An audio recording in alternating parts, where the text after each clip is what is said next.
You know, PlayStation is the go-to king of the industry. So when you're a king, you get criticized as a king. That's just, you know what I'm saying? Yeah. The court jester doesn't get criticized for royalty. That's just how it is. It's just the truth. You know, like the $70. Notice it's only Sony and PlayStation that's getting ragged on $70. While people are buying $70 games. Like, yo, that doesn't make sense. Oh, Returnal. Those are the games that's leading the charts, too. $70 You got dudes already pre-ordering. You got dudes already pre-ordering the next Call of Duty. It's $70.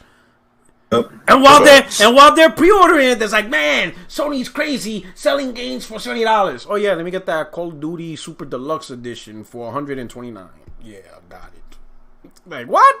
Like what is you talking about? That's the thing too. Like people in this community, we don't really buy the base version. Like majority of us don't really buy the base version. We get the deluxe edition or the ultimate edition. Yeah. We want all the bells and whistles. You know what I mean? So it's funny hearing people really complain about the $70 thing in the first place, because that's what you was playing for anyway in last gen. Good point. Yeah. So anyway, we're live right now.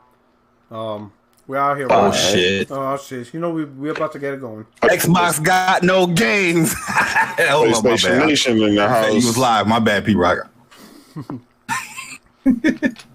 Oh snap, man! Oh snap! Hey, yo, today, real talk though.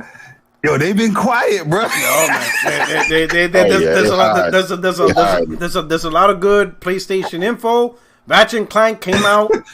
Yo, I'm gonna tell you that we could start this off like this. Insomniac, I said it, is the Derek Jeter of this shit, bro. When the Yankees picked up Derek Jeter in '95, and I saw him play, me and my dad, we looked at each other like, yo, we got a Hall of Famer right here, bro. Like we knew, just all around, man. We knew this dude is a Hall of Famer. We knew from the moment we saw him. Even my dad's like, that dude's in the Hall of Fame.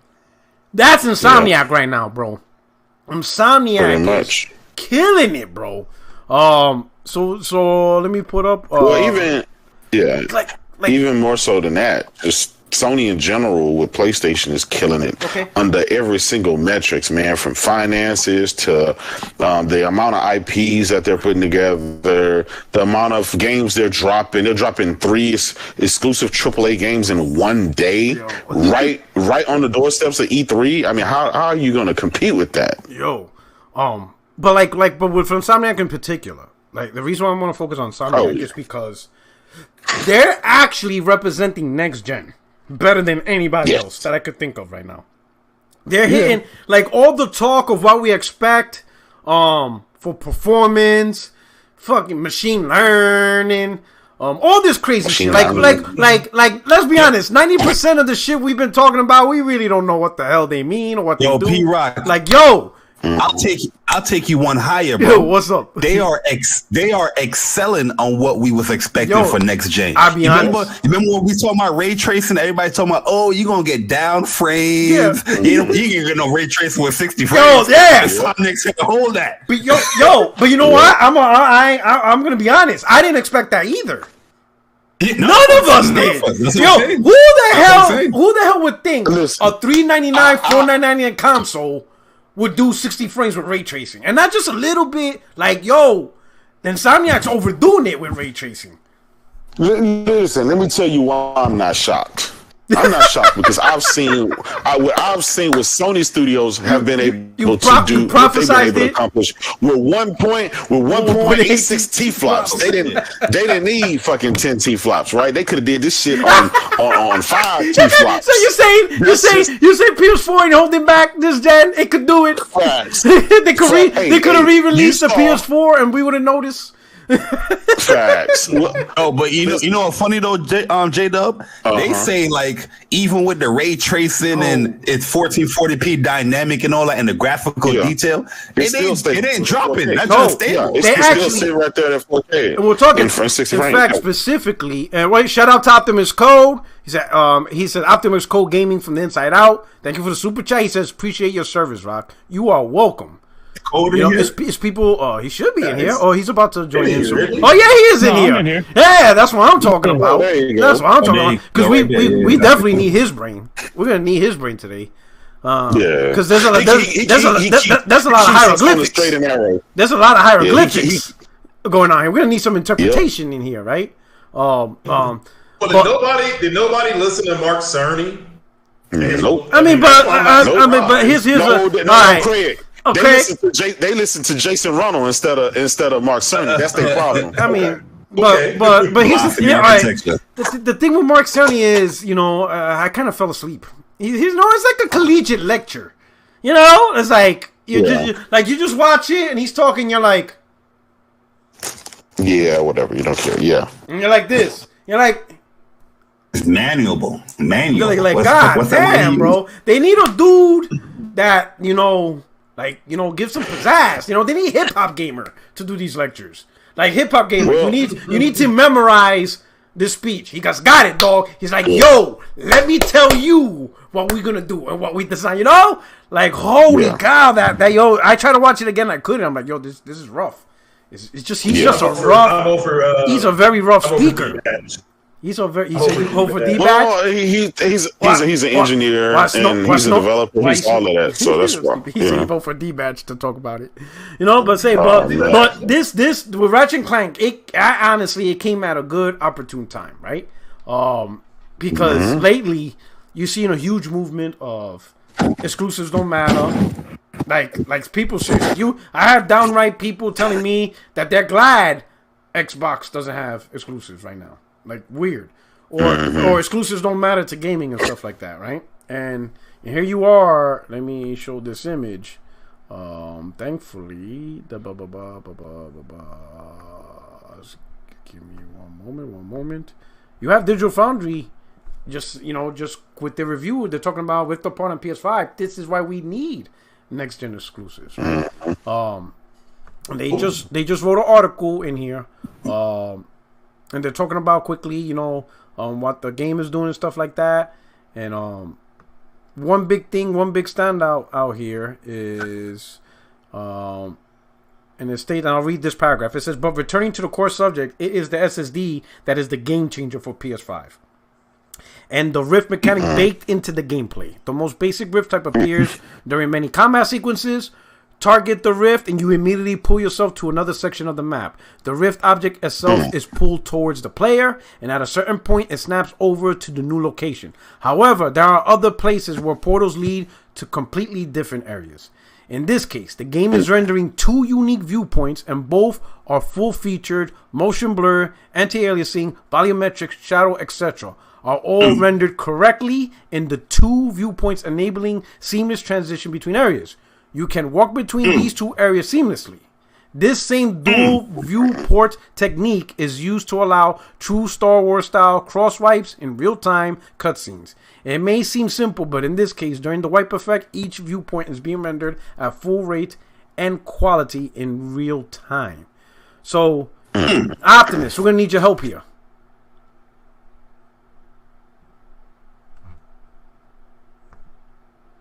What you mean? What? We were gonna need your help here. Yo, Optimus, I need you to talk to these Sony ponies. Okay. Just last week they was like, we don't need PS5 only games. I mean, the other players can't play a PS5, so you might as well put the game on PS4. Now all of a sudden today they go like, oh my god, see, this is what next gen is. So before I unleash Jay Barry, because I can tell he has some pent up frustration in him. Yes, I do. I saw him. Shout out to the Iron Lords podcast. I saw him on not this past one, because this past one they went full blown Xbox. The one before that, and I can tell he was holding back for the respect of the show. Like I could feel it. Oh yeah, absolutely. Like I was there. I was hearing the show. I'm like, oh my god, I know Jay Barry ain't about to blow up, because I could just feel it. The nonsense. But you have to respect somebody's home. But I was like, I cannot believe the amount of shit being said in this, and it goes unchecked. Oh my god! Yo! I was like, I would be stressed out. It would stress me out. Like, what the fuck is going on here? Like, Yo, I was like, you know the crazy people. Yo, like the best. My God, I felt like I felt bad for you sometimes. I felt bad for you. Like, yo, I was picturing Jay Barry like that meme of that kid in school that you see him all stressed out, red face and veins. I was just picturing Jay Barry like this, like just ready. Like, yo, I was like, oh my God, I cannot believe this is like a worst case scenario right now. But anyway, right? So I know you got a lot to stuff, but Optimus. You know, can you give us a little fundamental idea of how big? Because, you know, over the last year, Sony talked about SSD and Sony got dragged. You know, PlayStation fans, fanboys, whoever you want to call us, right? We got dragged over the SSD, the magic of the SSD. Well, Insomniac finally showed, like, this is not bull BS. It's not just a selling point. We're talking about game design. And with the SSD and the inputs and output architecture of the hardware and all these accelerators and all the things they've done, look what we achieved. And this right here is factual. You cannot do this on PS4. There is no what is it? What the term they use? Drop the settings? Well, what is it that you always hear? Oh, you could just adjust settings. The scaling. Scaling. You could just scale. Optimus, can you give us a little idea from your experience as a developer? Like how difficult is this to achieve to do what Insomniac's doing? I can make it real quick too. So typically, especially like in these open world games, Rock, J and Craig, like Craig actually hit it on the head earlier. He's like, y'all listen to Cerny at the talk, right? So long story short, you have to keep the entire level around the player in memory at all times. So that's and the reason you have to do that. So let me ask you a question. So let me ask you a quick question, right? I understand what you're saying, but I want to make sure the audience understand. So the entire Captain World is actually loaded into the RAM. That's where it's stored at. Yeah, where you are, yes. The entire place where the player is. Yes. Not the entire world, but the local map where the player is. Yeah. And RAM, as we both know, is finite. In this case, 16 gigs. Definitely finite. 16 gigs, and only so much can be used for development. All of that, and you're not going to get all of it either. Right. So so RAM is precious. Regardless of how much RAM you get every generation, it's a precious, finite resource that you have to manage. Yes. And that's always been a problem for every gaming platform. Because every gaming platform, up until PS5, you strictly relied on the RAM to pull the data. Yes, it had to be loaded in the, and that's what the loading screen is for, right? The loading screen is taking all of your assets, all of your levels, textures, all of that, loading it into RAM. Then once everything is loaded into RAM, then that's when the game can begin. And like Kratos riding the elevator down to the Valkyrie, right? Like you got the level, because at first he's above ground, and you got that little local map loaded. And then when he goes below ground, they have to take all of that stuff out of RAM and load in the new area where he's going and load that back into RAM. Yeah. And so however long that takes is how long that elevator ride is for that stuff to happen. But everything is in RAM, yes. Okay, so developers found tricks to make it more entertaining. So instead of just looking at a loading screen, you might find a character on this forced, let me squeeze through this long tunnel that's taking forever to walk through. Absolutely. And what's happening is that's the loading screen. And what's in RAM is being dumped, and the new assets is being loaded. Correct. And a lot of linear games, they know they don't have to worry about the old assets, because once you go through this tunnel, now a lot of times when you try to go back, for whatever reason, they won't let you. It's blocked off. It's blocked off, even though it's just a hole. Like, wait a minute, why can't I just walk back? Yeah. No. Yeah. Like, yo, the developer's like, nah, son, that level's gone. You can't go back. It's over. So keep pushing. I had a question. They showed one of the, when you were going down one of those pipes you were just talking about, Porter Rock. It had two different places you could tunnel to, I guess, or portal to. So does that mean that how does it know which one you're going to choose? And then what are we talking? We talking Ratchet and Clank, or we talking about the old way? Yeah, no, Ratchet and Clank, because I don't know. They show. Well, right now, Rock is talking about the old way before we get to Ratchet. We're talking about the old way. So, and the reason why is this: like you say, you can't have this combo on Twitter, right? I fundamentally understood what Cerny's talking about when he said game design hasn't changed since Jack 2. They had to find tricks for loading. I'm like for example, Metal Gear Solid 3, the ladder. That long-ass ladder sequence was done for a reason. It wasn't just to mess with you, you know? It was just loading new assets and stuff like that, right? So a lot of those things happen, right? Just like RAM. RAM is finite. There's not enough room. There's never going to be enough room for any platform, right? Correct. So with the SSD, it's like literally having another source. I don't want to use the word RAM, but another source of location where you can instantly pull data from, because now the pipeline has improved, and that's the key. I think the best thing to focus on is just using the word pipeline more than SSD. It's just to keep it simple. The pipeline has improved, so that way you don't strictly have to rely on RAM no more to load assets. You have this now direct access to the SSD that allows you to pull assets into it at a faster rate. Does that make sense?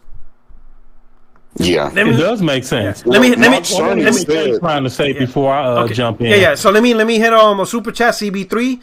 Naughty Dog better not just drop 1 or 2 games only this gen and call it a day. Insomniac has been putting up MVP numbers. Even Phil said congrats. I'm gonna be honest.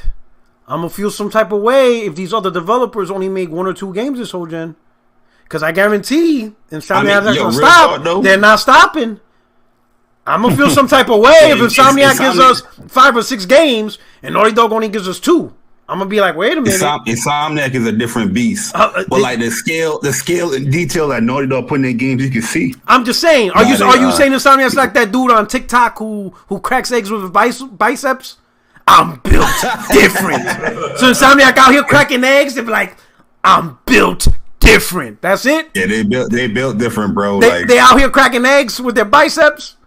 I don't know what type of sorcery they do over there, man. Bro, they said that they didn't have to do no crunch, and all of this is during the pandemic. God damn, crazy. Bro. All right, so now continue now. Optimus. Now that I hope everybody got a fundamental understanding of how important the RAM is and how data is pulled.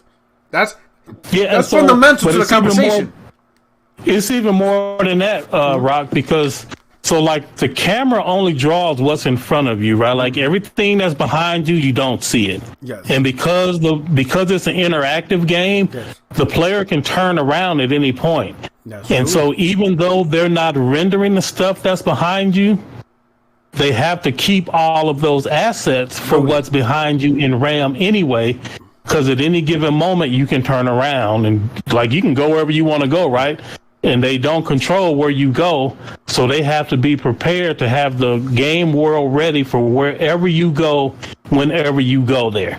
So even though they only render the stuff that's in front of you, the stuff that's behind you is still taking up room in memory, because they have to be prepared for if you change directions. Yes. The reason that's important is because now, and like you don't just get this like for free, right? Like there's a lot of work you have to do to capitalize on the SSD benefits and the IO architectures, not just the SSD. It's like way more to it than that. Yeah. But what they can do now is all the RAM that would have gone to drawing stuff that's behind you, that's out of the camera, they now can take all of those assets or that space that was taken up by those assets, and they can now make the game world much richer with more detail, because if you do turn around, the like you call it, the pipeline is so fast that they load everything, not load, because load is the wrong term now. It's called streaming now. Okay. So what they do is they stream the data off of the drive in real time that would have taken up RAM before. Okay. So how do they know which screen to give you if you're going? Now are we talking about? Can I ask this question now? Yeah. On the new stuff now. Yeah, now on the new stuff. All right, so we're on the new. I'm sorry. No, you're fine. So when they show, I don't know if it was Ratchet or Rivet or whichever, somebody was going down a pipe like Porter Rock was talking about, but there were two different rifts. Are they holding all that data right there for you? Not at all. That's the point. They don't have to do that shit no more. Like, that's the point. The SSD you're talking about the one where they switch the worlds. Yeah, right. Like the world's out. Yeah. Just whichever one you pick, they load that one up instantly right then in a matter of milliseconds. Yeah, but the data has to go somewhere ready. Yeah, it's in the SSD. It's on the drive. It's on the SSD. Oh, okay. That jump fast as hell because she hit the crystal and it just like boom, it switches like it's a new world. Yes, that's crazy, bro. The Insomniac's core technical director was on Twitter and he said very clearly, no tricks, no hacks, none of it. All of this is being loaded in real time off the SSD in less than a second. Okay, so pretty much in a simple way, and I don't want to say it because it's not exactly, but what the SSD is doing and how Sony designed the PS5, they're pulling data from the SSD almost as fast as if they were pulling it from RAM. So now, it's like you no longer have to rely on just RAM anymore. And that's the point people really got to understand. Now you have a bigger pool of memory to pull from. You're no longer limited. You always have to rely on the RAM, Rock. Like, but what I mean is it's not strictly just RAM no more when you want to do this stuff. It frees up the RAM for other things because you don't have to have that reserve tank anymore. Mm-hmm. Yeah. Wait, Cole, let me ask you. In the future, what do you think developers will do more? Stream data in to save budget, like you were just talking about, don't have to store it? Or do you think more developers will continue doing what the way they're doing it now? Porter Rock was talking about I guess you call it the old way, or it's the way they're doing it. I would be surprised if more and more developers didn't start doing it the new way.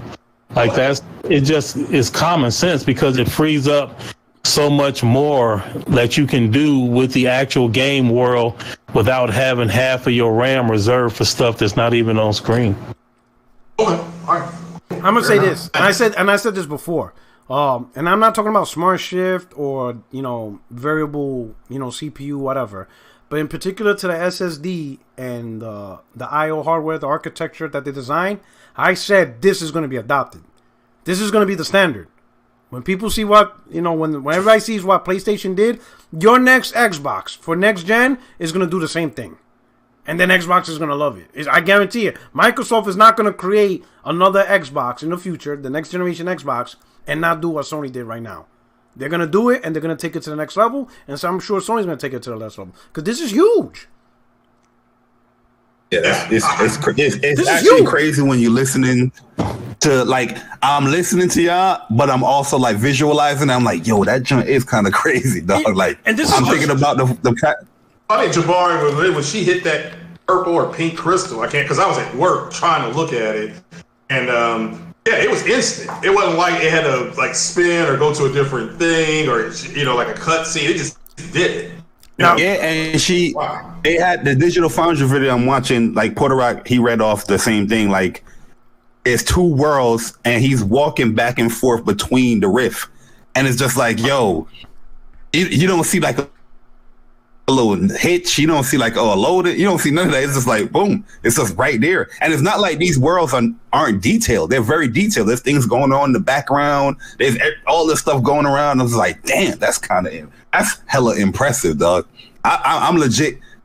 I'm even more excited now to play the game. Like I can't wait, man. Like, man, I want to know why J-Dub being so quiet. I didn't expect this. What's going on? Oh, J-Dub was slaying them on Twitter earlier. Yeah, he's trying to recover. I mean, I heard his little Phil Spencer, Ratchet and Clank done set the bar for Halo Infinite. I listened to that. And I was like, listen to this man. Yeah, you know that. He was on it today.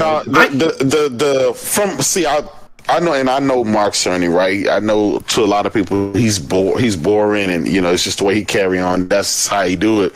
But I watched that video, him giving his spiel on the PS5, and basically from what he said that that SSD is now at a capacity and a speed where it's on par with like DDR3 memory, which is still a lot slower than the current like GDDR5 and 6 that they have now. Yeah. But to think that the SSD that they have is fast as even a couple of generations ago RAM, that is crazy, because a lot of people don't understand how fast RAM is into the whole compartment. So yeah, it's not as fast as obviously the GDDR6 and stuff like that, but it's fast enough where you can swap information in and out and not really miss a beat. And that in itself is why you got your Ratchet and Clanks, and it's why you're getting some other benefits to other games. And I know a lot of people were crying about the whole cross-gen thing. Look, it is what it is, right? But when I was looking at Horizon Forbidden West, I didn't one time think to myself, man, this game is held back by the PS4. I never once thought that. All I saw was, this shit looks amazing. It looks next generation. It looks like something that couldn't be done anywhere else. So I don't think my enjoyment from a lot of these cross-gen games are going to get dampered because of that. Would I want them to be next-gen only games? Yes, absolutely. But I think guys are kind of taking a little bit too far when it comes to the whole cross-gen thing. It is what it is, I don't think they're taking it too far, Jay, and here's why. I don't agree either. And it's because of what Rock said in his video. Let me do a super chat real quick, because I want to make sure I keep up with the super chats, because they'll get out of hand. Freddie K 582C, my man, thank you for the super chat. I think it's the first time you're on the podcast, but appreciate you for stopping by. He said, is it true, Optimus, that Insomniac has 4 teams? What up, Rock? What up, Bari? Do you know anything about that? Do you know how many teams? 2 studios. I know they got 2 studios, one in North Carolina, in Raleigh, and I think one in Santa Monica. Mm-hmm. I know they have because they just opened one newly. I think they just created like a new studio somewhere. I forgot where it was though. Might be Austin, Texas. It might be Texas. Do you know Optimus? I do not know, but I know they have one in North Carolina. I know that one. I know they have one in Raleigh, Durham.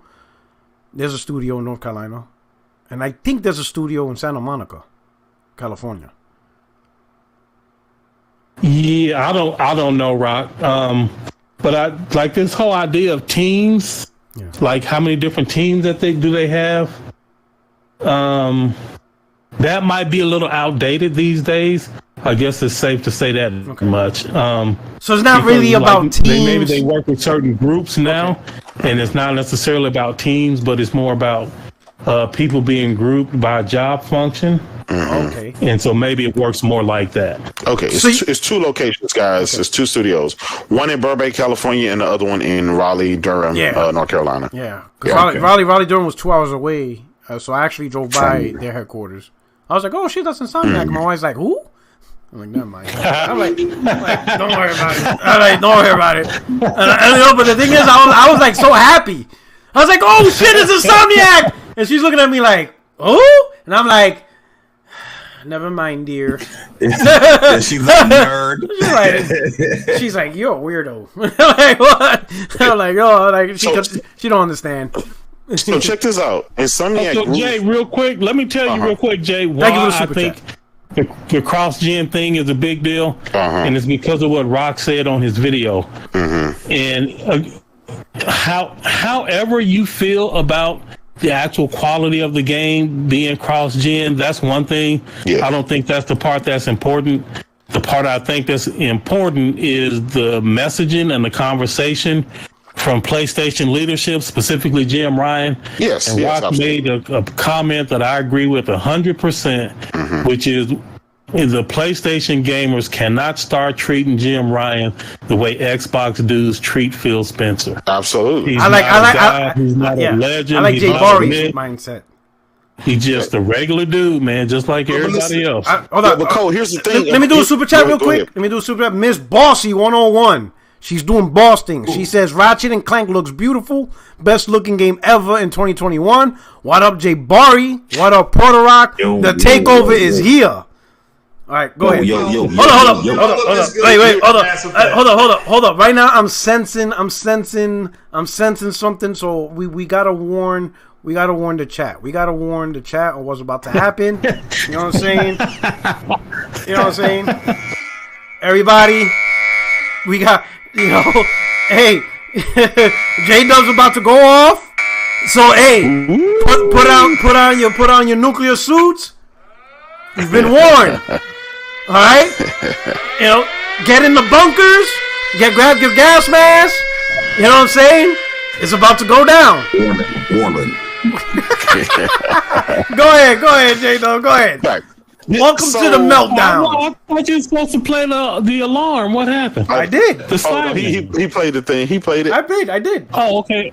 I didn't hear it. My bad.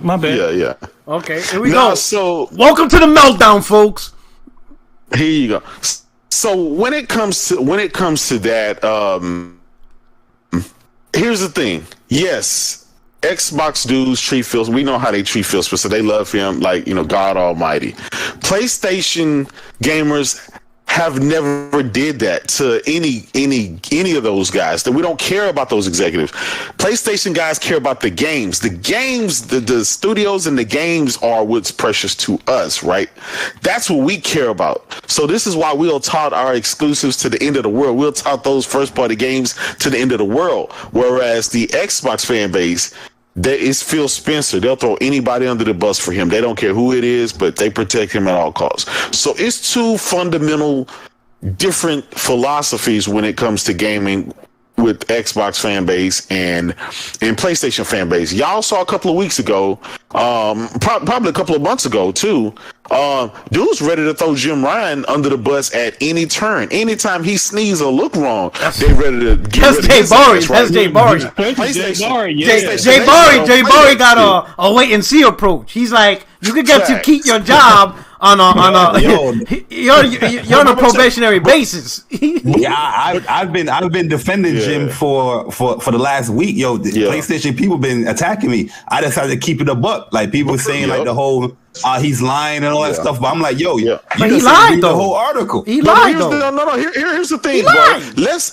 Here's my philosophy. Let's say he's lying, right? Just like every. No, let's say he lied. He's the devil. He's the devil. Yeah, no. I'm just saying, right? Because Bari, he has something to say about what he said versus coulda, shoulda, woulda, coulda. It can be interpreted multiple ways. But let's say he's lying, right? Yeah. This guy lied, and he turned around and fucking give you some AAA games, no one's arguing that, right? I can rock with that. If you don't, no, I know. But then on the flip side, on Xbox side, they're like, "Oh, he lied to you," and they're so outraged about that. But Phil lied to these guys every E3 up and down for the last 10 years, and they're okay with that. They accept that, but they want to talk about Jim Ryan. Oh, he's such a liar. It's like, okay, well, at least Jim Ryan giving us games, right? So, what is Phil giving you? I was sitting here talking about wait to E3. Now, let me do some. For Jim Ryan. Let me do some super chats real quick. Yeah, so that way you don't go off the hook. Logical nonsense. He says, "Did y'all see any pop-ins in Ratchet and Clank? I didn't. Fire, strong. That's true." Nerift, J-Dub. Rest and recover. We need you slaying more bots. As he should. Absolutely. As he this should. is my time to fall back. My time to relax. As he should. As he should. As he should. You may have to tag in Craig to do a little bit something. You know what I'm saying? What could they say after today? These guys chased Tim Sweeney down. Okay. Tim Sweeney down of Epic Games, call him a liar. Today was a beautiful day. Ooh, Henry, we finally killed the RDNA 2 argument. Digital Foundry and the developer finally put that to bed. Okay. It's a bunch of stuff got put to bed today, right? So Henry Lau, thank you for the super chat, Henry. He says, 1, thank you, P-Rock, for your service to this country. You're welcome. I truly appreciate the thought. And then number 2, I'm glad you guys are talking about the PS5 architecture as a whole and not just the SSD. I think that's really important when we get back to that conversation. I want to talk about Jim Ryan because I know we didn't get together, and I think we're the right group to actually have an honest talk about Jim Ryan because I think other podcasts, they were either cloud chasing or they were Xbox fanboys, to which I agree with J-Dub. I don't know how you could throw stones in a glass house that's already cracked.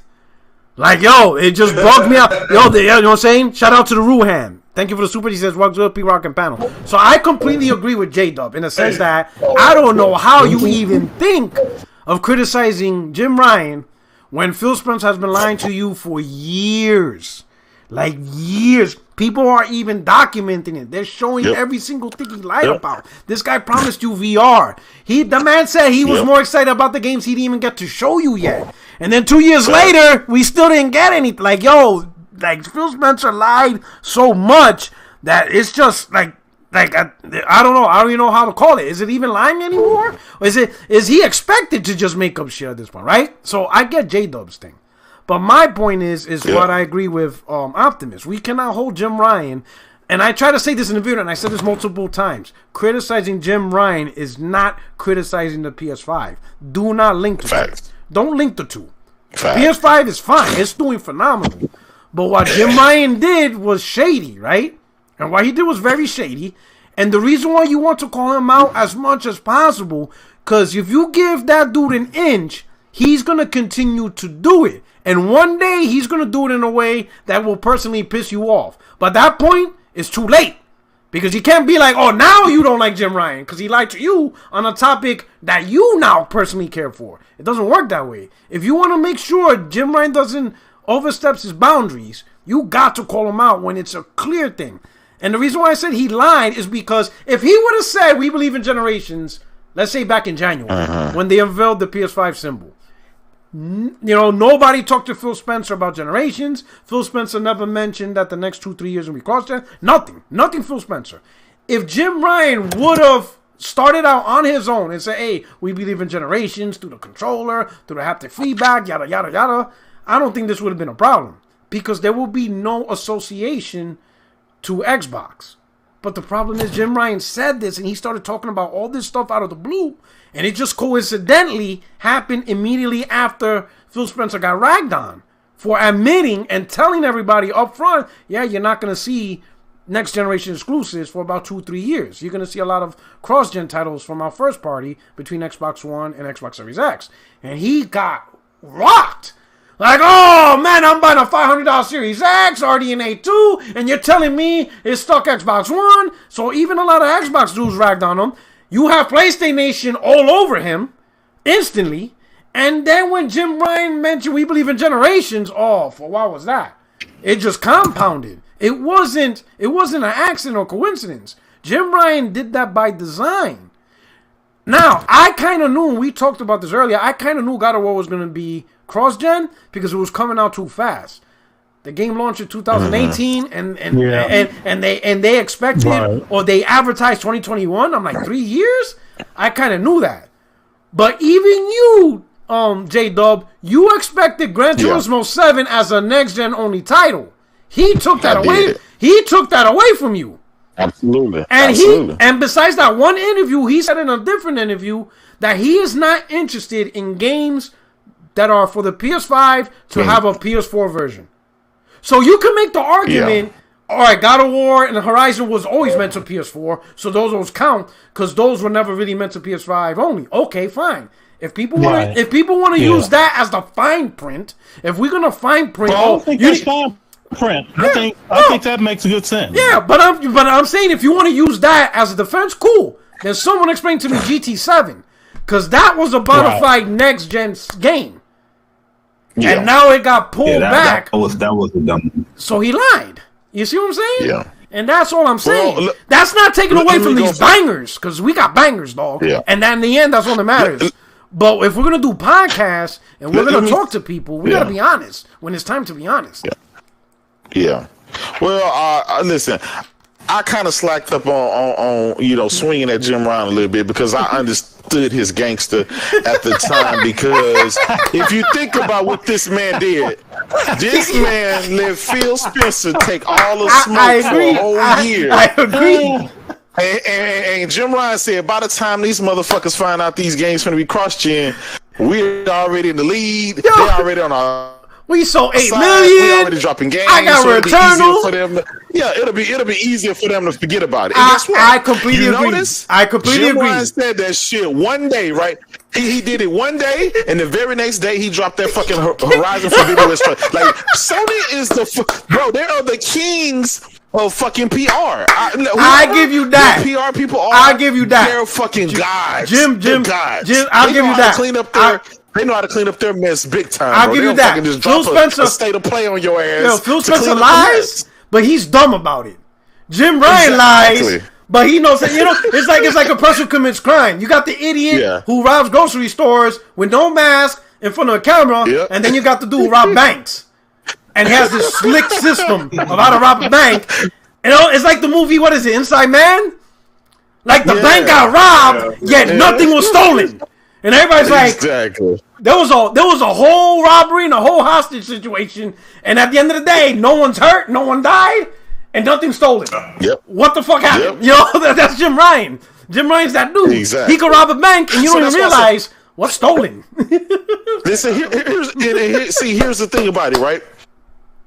When you piss off a fan base, or when you do something that your fan base doesn't like, you gotta have anticipated that they're not gonna like it, and you have to have a backup plan or give them something that's going to soften the blow. And that's what Jim Ryan seemed to do here recently, right?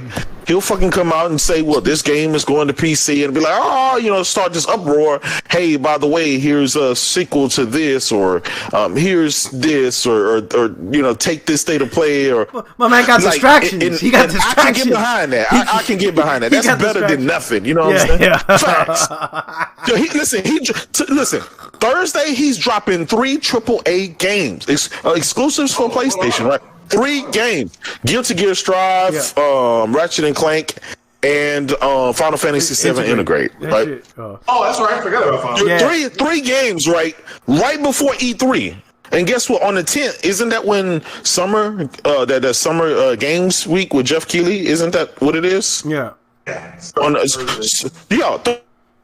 Thursday, right? So on the same day, they're going to be at the event, at his event. They're giving you 3 exclusives for that. That's just a lot of shit right at E3. And so it's kind of hard to sit here and just keep anger on your mind saying that fucking Jim Ryan, he lied. Well, he's giving you fucking game. And at the end of the day, that's why I say I love PlayStation Nation, because at the end of the day, they only care about the games. They don't care about the guy. They don't care about the man. They don't care about all these other things that don't matter. At the end of the day, it's about the product. Jay, I'm with you. It's about the games, but it still sounds like you trying to skirt around the fact that he lied, and you trying to hand wave it away. He's not skirting around. No. I told you the reason it lessened how mad I was at him, because he was able to basically let Phil Spencer take the fall for that, and that's right up my alley. So that got him some kudos points for me, right? Game recognized game, huh? Yeah. Okay. It's like your wife, right? Okay. It's like your wife, right? Sometimes your wife pisses you off, right? And she know you pissed you off, and be like, "Damn, I really pissed off my husband." And you mad? But when she cook your favorite dinner, or you in the living room all pissed off, and you be like, "Damn, this goddamn woman," and now she want to walk around in that Victoria's Secret lingerie. Facts. And you're like, facts. And you're like, you still mad, but you a little bit less mad. You see what I'm saying? So there's an emotion that's taking over. There's an emotion that's overriding your anger. Now your anger and your horniness. And horny always wins, and you're like, man, and that's what Jim Ryan's doing. You're like this dude. You're like, this dude's a liar. You got facts. You're like, I will let you go this time, but don't do that again. You know what I'm saying? Exactly.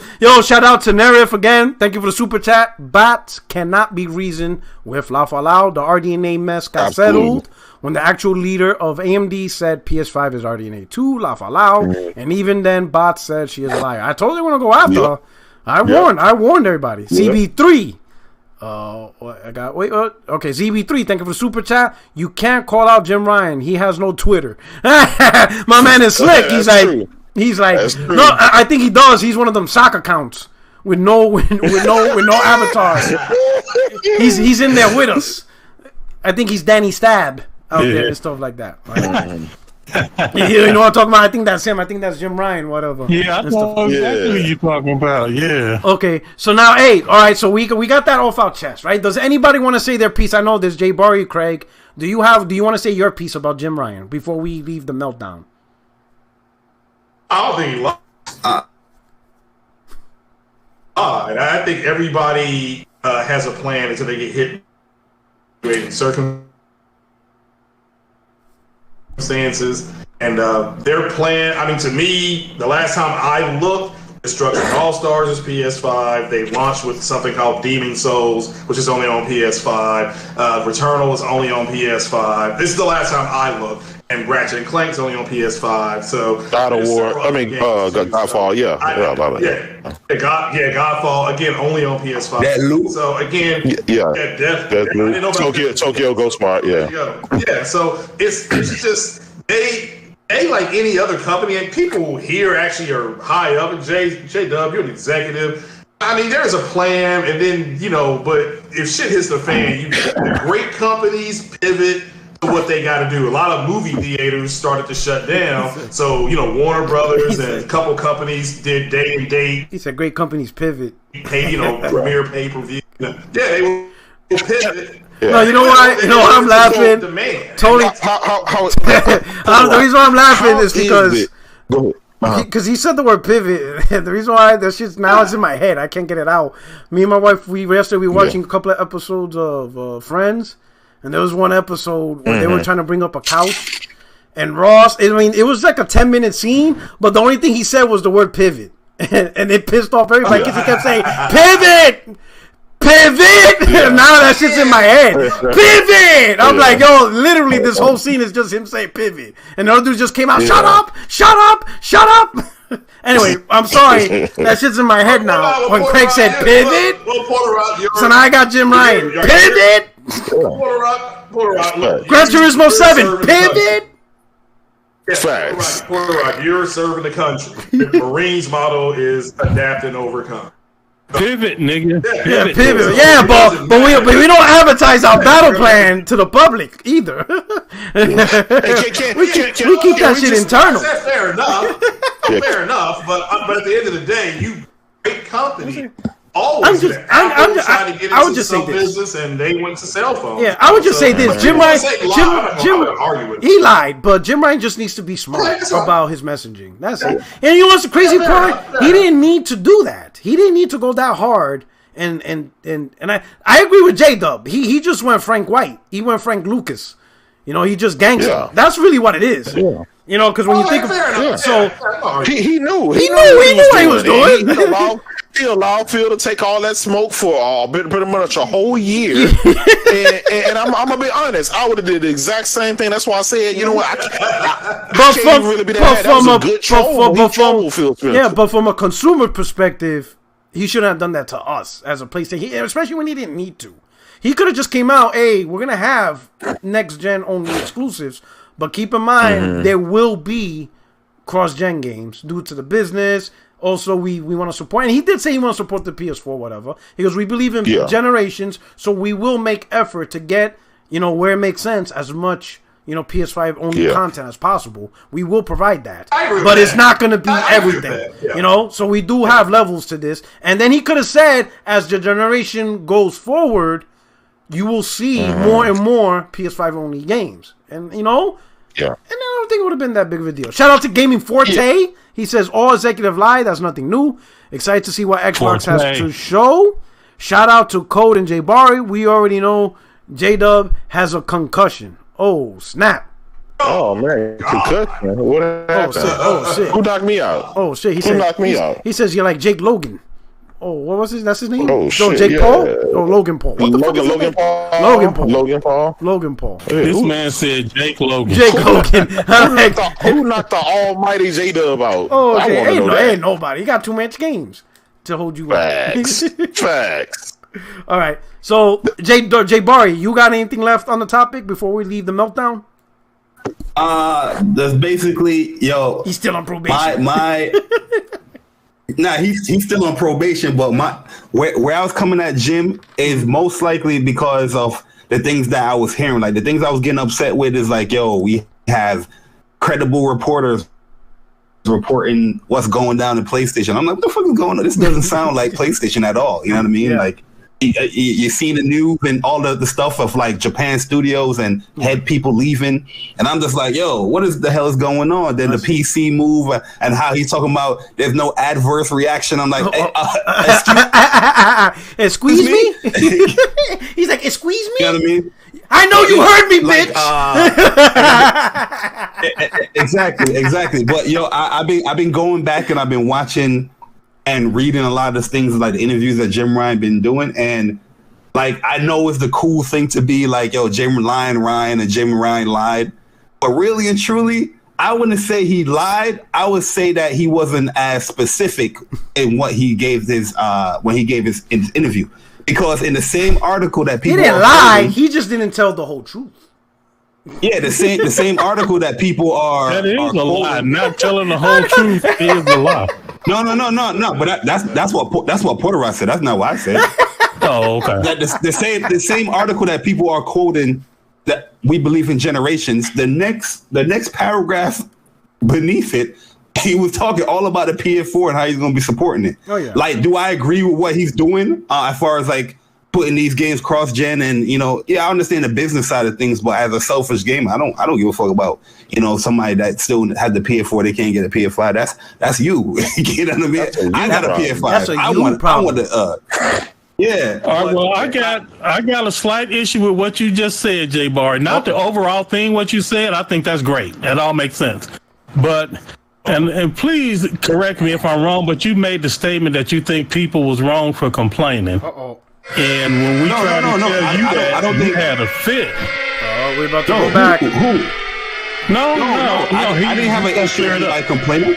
Okay. What do you mean with complaining? What? Well, I thought you said that people shouldn't have been complaining about Jim Ryan because if they just read the next paragraph, they would have seen what he was talking about. What I'm saying is that I think people are saying the cool quotes, Jim Ryan and all that stuff. I'm just saying, like, I don't agree with what the direction as far as the cross-generational stuff. You complain about that. I don't agree with that, but I'm just saying, like, yo, like, he didn't really lie. He just wasn't specific. That's all it really was. To be honest with you, it's like it wasn't really like a. If you don't want to say he lied, either way, the point is, like David Gaines said, he deliberately misled the PlayStation consumer base. No. Call it a lie. What? Give me an examtle of what he did. Yeah, I disagree. But the only thing I would say he misled is with Gran Turismo 7. No, we can absolutely do it. Porter Rock's video. I did a video. Perfectly. Phil Spencer said that whole we don't believe in generations is counter to everything about gaming. And just like in 2013 when they did the whole DRM thing, and then the PlayStation dudes like, okay, we're gonna alter our strategy and like here's how you share games on PlayStation. They capitalized on the mistakes that Microsoft made with the DRM thing. Here come 2020, same thing happened. Phil Spencer says, okay, we generations and exclusives are counter to what we trying to do. He wants to take advantage of that, and he comes out and he says, we believe in generations, and he starts talking about games built for the PS5 shouldn't be on the PS4. He said all of that shit.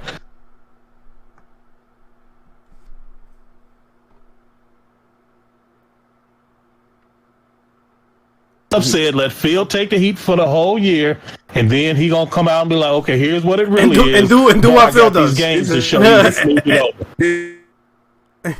This is how I'm gonna get y'all guys. Y'all want to see a magic trick? This is a J Barry alone magic trick. Nobody in the PlayStation Nation is gonna say stuff like this. You know what I mean? Because I like conversation like I like what you just said, Code. Wow. I like it. You know why? I like it because I know P Rock agree with you. I know Craig, I don't think Craig agrees. I know J-Dub agrees with you. I know a lot of people in the chat agree with you. Well, watch this magic trick in this chat right now. Look at it. If you look in the chat, watch this magic trick. Before the PlayStation 5 came out and all the games that you said, we believe in generations, didn't they drop a blog article months before that PS5 hit letting you know what games are going to be cross-gen and what games is not and the cost for the games and all that stuff way before the PS5 launched? Am I wrong or right? Exactly. And that even strengthens the point, Jay. And exactly.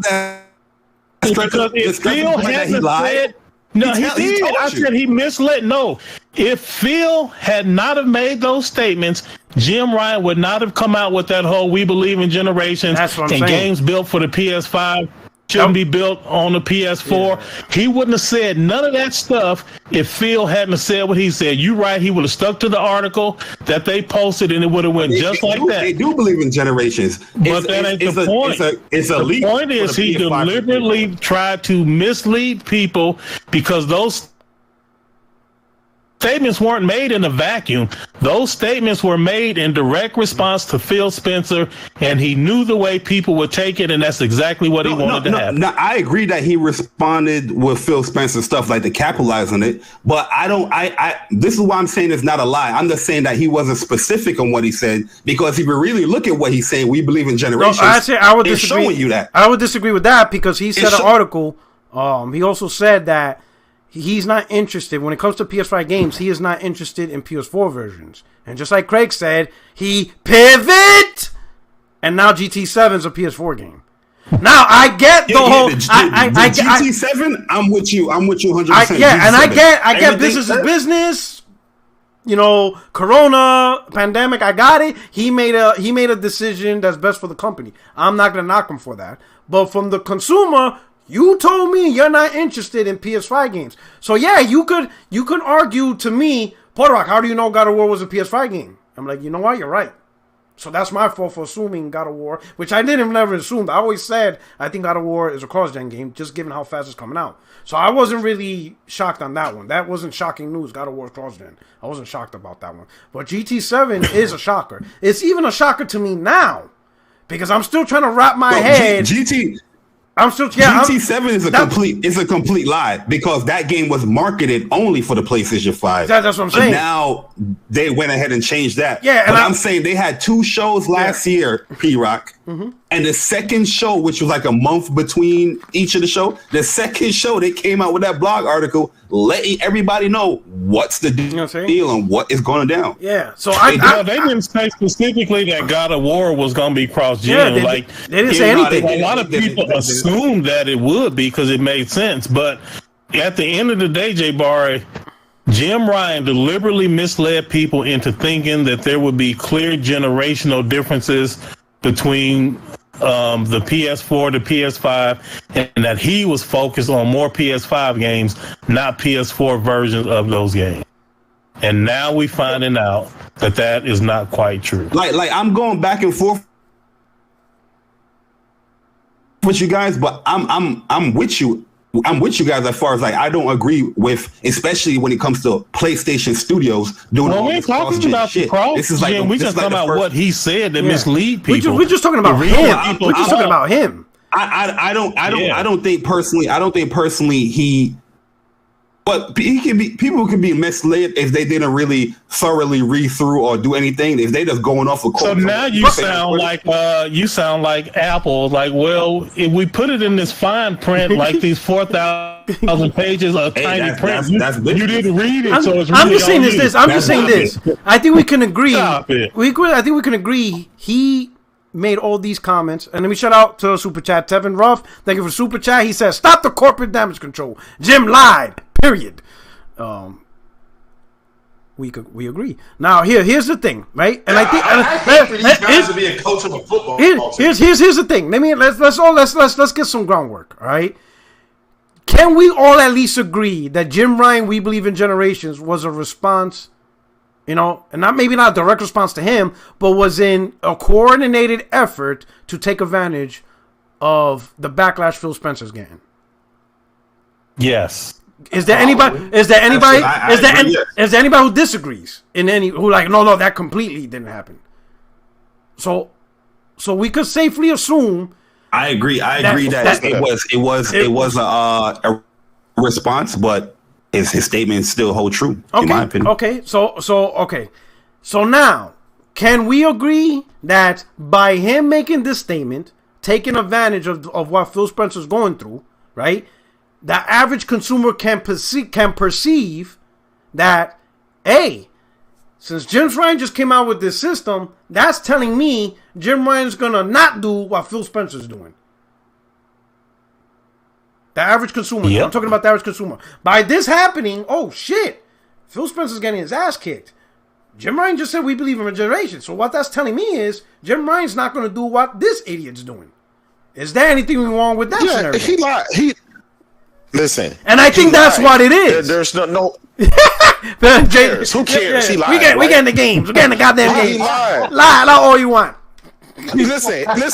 Unequivocally, Jim Ryan lied. It's dead. Phil Spencer lied. It is what it is. Okay. Like, I don't understand why we're harping on this guy. Both sides agree that he lied. It's like they want a trophy and they want Jim Ryan to be like more scumbag. Yeah, you right. Because he lied versus Phil Spencer lying to them. They want every single fucking year and month and everything. Like, I don't understand that. I agree that. Yes, I agree with that. I agree with that. They launched 2 next generation games with not one fucking single game, right? And you're here worried about this guy over here that's feeding his fucking fan base a buffet? Like, is that what we're doing? I don't understand. Like, what are we doing here? Why are we even arguing on this? Why? Okay. What's the discussion? I would say from a PlayStation fan perspective, I don't want him to say any more bullshit. That could, because granted, it's not too big of a deal, right? Because you're going to get generations with cross-gen. It's not really that big of a deal. Until one day he does say something, and then it is a big deal. But then it's too late, because we let him we let him go through it all the time. You understand what I'm saying? So I'm glad, like for example, the PS3, like the PS3 Vita shit, I didn't really care about that, right? But there was a lot of people who did, and I was like, well, I ain't finding it because I don't even play my PS4. I never bought the Vita, and I don't even know where my PS3 is at. So that's not, I don't care about that at all. But other people did, and Sony responded. So I saw that as good, because that means Sony's like, okay, we can't be fucking around with PlayStation Nation too much. Because they will fucking unload, they will lock and load on us. So I kind of like that. I kind of like PlayStation be like, all right, we give in. You got it. We're losing money, but we're going to keep the PS3 store open. You guys ain't buying shit, but we're going to keep it open. I kind of like the fact that Sony knows that they will get jaw checked at any moment. While Microsoft, Phil Spencer literally told people that, big titles aren't necessary at launch. And nobody said a thing. They let him say that. Like, you don't need I don't need to make games to sell consoles. Yeah, like he said that. Phil Spencer, and he gets away with it. He gets away with it. Sly Newton. Right. And let me jump in there, Rock. And Jay Barry, that's what I'm saying. So we may disagree if he misled, lied. It's your own fault because you didn't read the fine print, so it's on you. But however you want to phrase it, at the end of the day, I think what Rock said is the key point. On the Xbox side of things, no matter what Phil Spencer does, you have people that are willing to find a way where this is why it's okay that he said that, or no, because if you look at this like this, and no matter what he says, there is always somebody to try to defend it how it really ain't that bad. That's it. And what I am saying, and I think Rock is saying, is that behavior is not acceptable.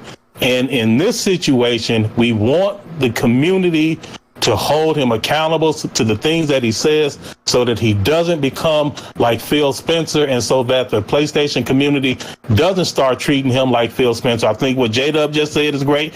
Okay, he lied. Okay, we get it. But he's given us games, so we're willing to forgive him. I think that's great, too. Because like he said, on the other side, they ain't giving us nothing, and he's still lying. What I'm talking about, though, and I think what Rock is talking about, is the community's reaction to it.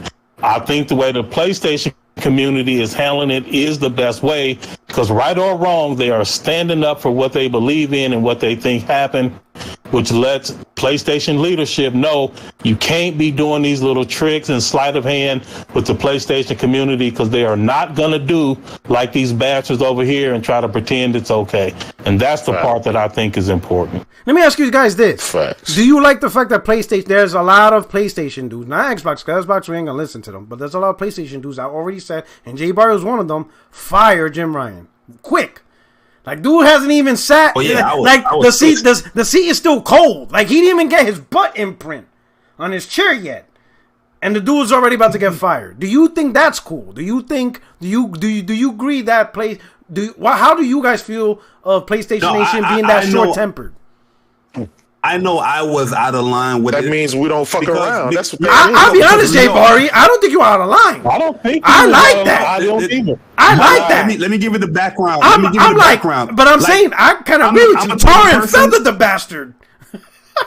I'm the type of person like if it's something that I really like, I'm very critical. You know what I mean? Everybody label me as this pony and all that stuff, but I'm very critical. So when I saw the whole MLB thing, you know, something that a PlayStation developer slaved for to create. Brother said we need to have an emergency session. I was cracking. J-Bar was not happy. Where people was buying Pop-Tarts and freaking bubble gums to play this goddamn game that costs millions of dollars going into Game Pass. I was pissed. I was like, how PlayStation have this game go to Game Pass and not have nothing for PlayStation gamers, like a discount? You know what I mean? Nothing.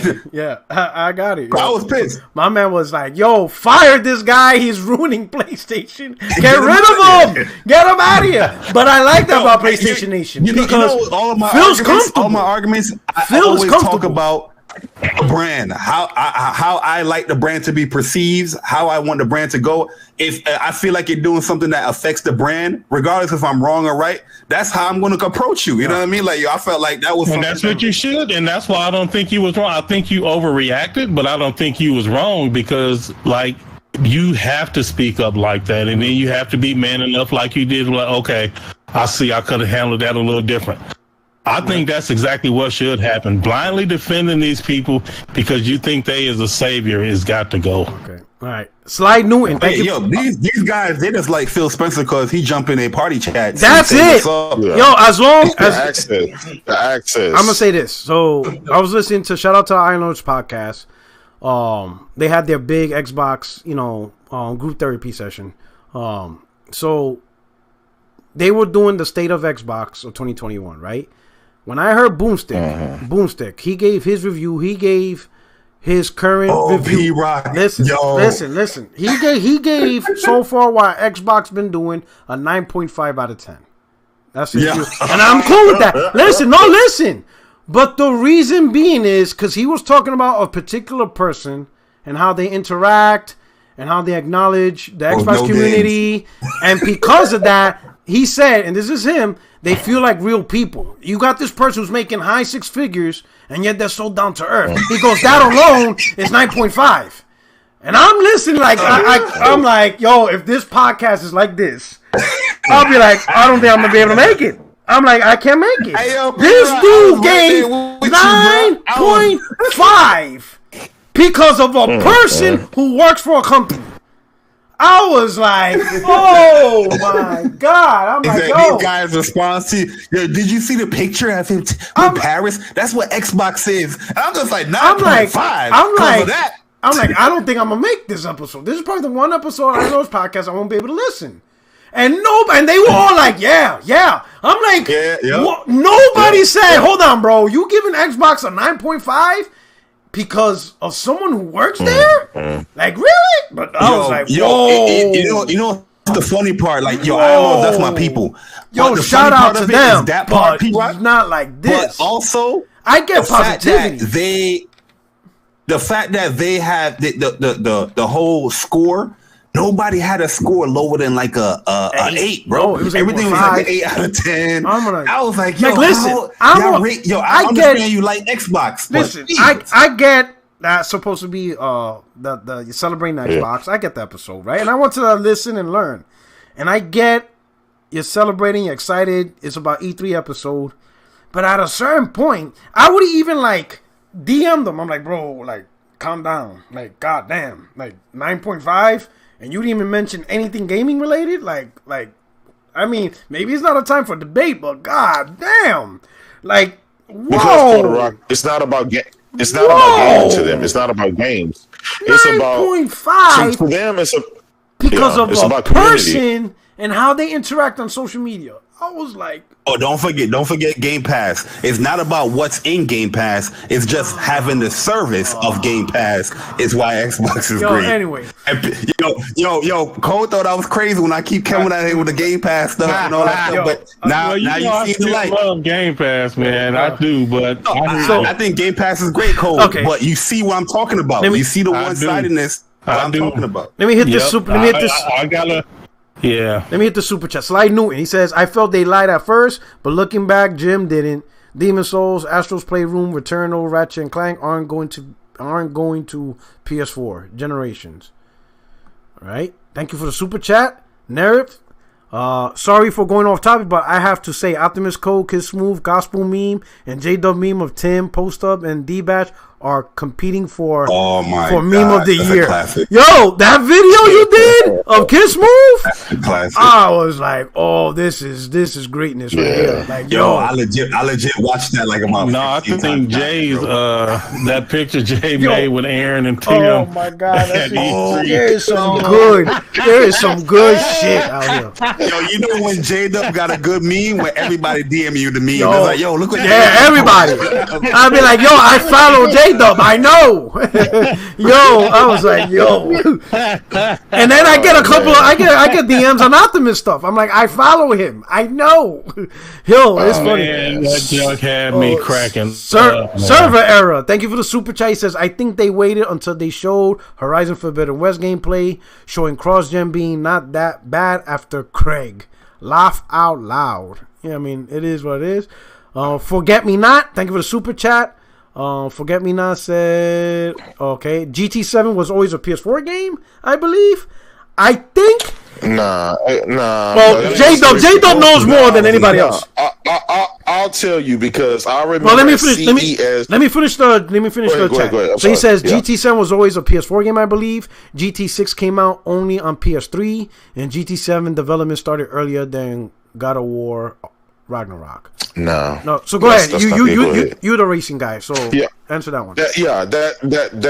That's not true. Back in 2019 at CES, they showed Gran Turismo Sport, which is not their mainline racing franchise, but this was their foray into esports, something that they were testing.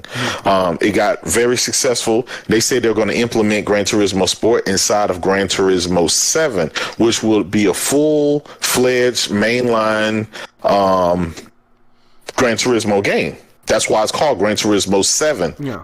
That game was supposed to be next generation. They advertised it at CES. Running on PS5 dev kit. It was 8K, 120 frames with the upscale interpolation and all that. Trust me, I was on it, brother. I was on it. I bought a damn 8K TV for that, right? Earlier, I don't know how stupid that Z9G. I don't know how stupid I was, but it is what it is. I take the L. And listen, and he bought the new simulation set. Yes, everything. He already trademarked the Twitter handle Ocho K Dub. Facts. and so here's the thing.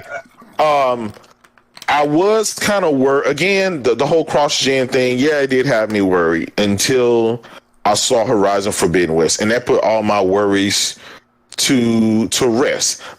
Because it showed that I could see something that looks and plays so amazing that even if the PlayStation 4 get a watered down version of it. And then also they went into detail on the differences between the PS4 version and the PS5, and it was significant. I mean, it was technical, a lot of technical. They have a whole new water engine for the PS5 version of the game. And when people were asking them about, can you ride the pterodactyls in the game, they said we can't confirm nor deny. We can't confirm or deny. Now, if it was a no, they would have flat out said, "No, you won't be able to do it." So that tells me that the PS5 version, at least, would be able to do that. So I think that's going to be something closer to launch. They're going to advertise maybe another state of play or just have a commercial, something to blow people's minds with that.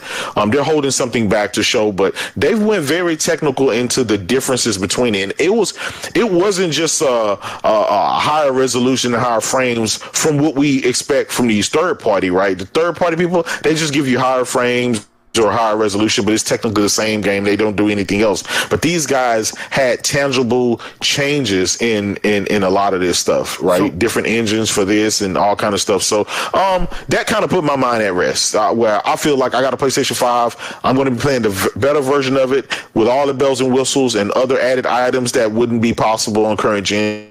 So I'm okay with that for now. Right? The thing is too, just a couple of months ago, they was promoting this game for PS5. If you go to PlayStation.com and go to games, go to PS5, go to Gran Turismo 7, it's only labeled for PlayStation 5. You can't say something like, yo, this is going to be on PS4. No, you're right. There's no evidence. Yeah, there's no evidence. Yes. Now with Horizon, let me read this. Jay, thank you for super. He says, I checked the dates. Jim said we believe in generations. May 29th. 2020. Phil's quote about exclusives and cross-gen, July 10th, 2020. If anything, Phil responded to Jim. I'm going to double check that. Because I remember I remember Phil talked about a long time ago. Listen. Yeah, I think even before PlayStation was way even before revealed. that. Yeah, it was early. It was No Man Left Behind. Y'all remember that? No Man Left Behind. Yeah. That was way long time ago. So Phil been on that path. He's been on that. That was the whole thing. Remember they was talking about smart delivery. Yeah, they was trying to push it might not have been the exact generations quote, but the idea that he expressed in that generations quote, they had been said that from the beginning. Yeah. Young boy Gip. Thank you, Super. He says, what are your thoughts on all the Rifts Portal promotion Insomniac did for Ratchet and Clank yesterday? Is there more to this than a simple promo? Like the one with from Sunset Overdrive. Yeah. We didn't get into that. They did all the crossovers. You didn't miss the little video clip that they showed. Yeah. It's a lot of stuff. Okay, so I got a lot of stuff. So let's get back to Ratchet. All right, Craig. Bro. You take care. So let's go back to Ratchet real quick. I want to read 2 quick paragraphs, right? Because I know the damage control that I already seen, and the initial damage control that was done like about a year ago, or when this first came out, maybe not so that far back, was Titanfall 2, right? People use Titanfall 2 as the damage control. Well, 360 or PS4, Xbox One been done this, and they kept showing Titanfall 2. So I want to read these 2 paragraphs because don't forget the medium, P-Rod. Don't forget the medium, and the mid, right? The Falconeer. Yeah. So this is from Digital Front. He says, all right, things become even more ambitious when you arrive at the world known as Blizzard Prime. Upon arrival, all that remains of this planet is a floating rubble. But hitting certain large crystals instantly transport you to another version of this world, an alternate dimension before it was destroyed. This mechanic factors directly into some of the puzzles you'll solve on this planet, and transitioning between planes is nearly instant, just a quick flash to white. You'll need to manipulate elements in one dimension, then switch back to the other to make it through. Further in, you'll switch dimensions mid-roll grind, changing the layout of the stage. So not only is this game swapping between 2 maps, but it needs to retain character momentum and position between them. The idea resembles the Effect and Cause mission featured in Titanfall 2, where you can switch between time period with the press of a button. The difference with Ratchet is that you're switching between 2 bespoke maps, only one of which will be resident in memory at any time. When you swap between them, only your character remains in memory. Everything else is dumped, and the new map data is pulled from the SSD almost instantaneously. There are no tricks here. It's just that fast. Nothing like this could be achieved on last-gen hardware. It's both a visually striking feature and one that is instrumental to the way Rift Apart plays. Okay, so exclusives matter. You know what I'm saying? The reason I want to bring that up is because exclusives matter. A lot of people, there's this growing trend of, exclusives doesn't matter. People should be able to play the games at access. If this game was a multi-plat, nobody will be playing this game. 0 people. Fact. This would not be the game people will get to play. You understand what I'm saying? It's just how this situation is. When you're trying to, if a company, Sony didn't just create. There'd be too much. There'd be so much versions of the game. So Sony didn't create a basic, upgrade. They didn't say, all right, let's make the PS5. Let's put in a powerful GPU, a powerful CPU, put in a lot of RAM, put a little things for audio, whatever, and boom, PlayStation 5.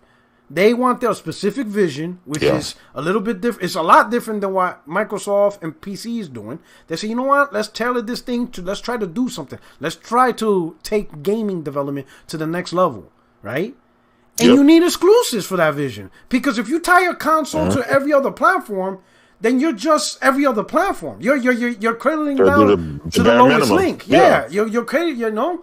And this is what it is, you know? And this is a great example of that.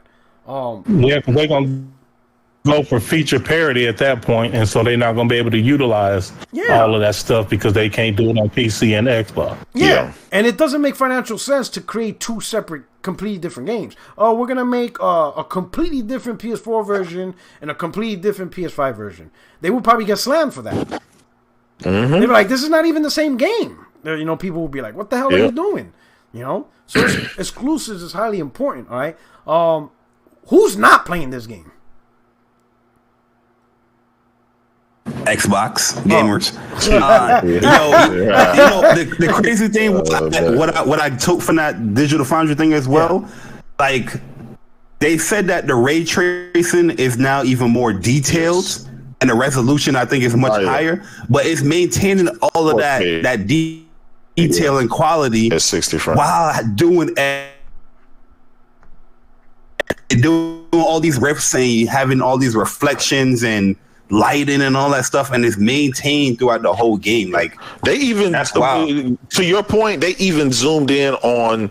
They were inside of a stadium or something. They zoomed in on the crowd, and they said the fidelity there was done similar to what the regular characters that you would just see up close. Like they took their time, and all that. Yeah, even like the bullet shells stay on the ground. They zoomed in photo mode. They zoomed all the way in. They said, look, it got ray tracing on the bullets. It got this. It got the shadows. It got all kind of like. These guys, and it's crazy because they said they didn't crunch. So it's like they made Spider-Man Miles Morales, and this game at the same time, and was able to go into all that detail. They didn't cut no corners in this game. That's what John Lennon said. And J-Dub, it's an upgrade from the last gameplay trailers that they've been shown. Exactly. It's an upgrade. So that's a different beast over there, man. So specifically, it's not a quarter scale resolution on the ray tracing. It's full scale ray tracing. So I was So they specifically said one of the earlier trailers showpiece sequences showed Ratchet launching through multiple dimensions in real time. In the original demo, there were noticeable hiccups in performance as areas were loaded and unloaded, but it served as an impressive example of what was possible. This same sequence exists in the final game, and the hiccups are eliminated completely, at least mostly. I did know an occasional single extra frame on the frame time graph, but it's dramatically better than the demo. Furthermore, in the original demo, these rifts were not drawn within ray trace reflections. If you look at the final game, however, you'll see that they are reflected now. I think this is worth highlighting as it highlights a case where the final game improved upon the visuals in the early trailer. It's an upgrade. So now, you got better performance with ray tracing. You know, and ray tracing is pretty difficult. Yep. And plus, you can add the 60 frames with the ray tracing. Day one. I don't know what they doing, bro. They different over there, man. Hey, so imagine what God of War, what those guys are going to do. Imagine what the next Uncharted 5 is going to do, or whatever the Last of Us, whatever Naughty Dog game working on. They're going to be able to take it even more. And I like how these Sony exclusives are progressively better. Like after each game studio put out, the next studio tries to go and outdo it, right? They were even joking about it on Twitter. Oh man, I got to try to outdo this. And Insomniac saw the Horizon Forbidden West and said, oh man, you trying to outdo me. I love that competition internally, that friendly competition to outdo for the gameplay and the graphics. And that's a winning formula so far, obviously. If Insomniac and Ratchet and Clank ripped apart the new bar that's being set. Yep. Like this is what everybody needs to get to, and to achieve, like this game right here. Remember they had an internal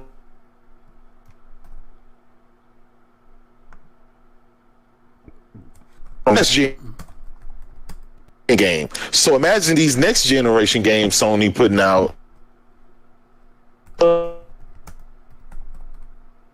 anywhere else. I mean, based on that. Man, I love this kind of talk. I love people being hyped and talking about actual games. And this stuff right here is where it's at, man. I am so excited about Friday. I mean, Thursday night. They gonna have to not see. We staying up. We staying up. I'm a be live streaming, live on cam. I'm gonna have my snacks. I'm gonna have my drinks. We gonna be chilling out, talking. So I mean, that's what gaming is about, man. It's about games. It's not about RDNA 2. It's not about T-flops and all the other stuff. VRS Tier 3. I mean, that's why can you compete with that? How can you compete? It's about the games, man. What are we? Well, who are we about to go rescue this time? Well, what world are we saving? Yeah. Man, what weapons do we have that we can? Oh man, did you see this? Yeah, all this shit that people don't understand, and they don't understand it either. It's like, man, come on, man. Let's talk about these games. And these games is coming, like Returnal. I just got my feel off of that. That was fabulous. Now, God bless you. I'm ready to jump back into Ratchet and Clank. God bless you with the platinum. Come on. Yo, God bless you platinum that. Yo, Jay Bar got it first, I think. I'm like, yo, that Jay Bar got it first. I'm like, look at this motherfucker here. I got that plat the first week. I'm gonna say this, man.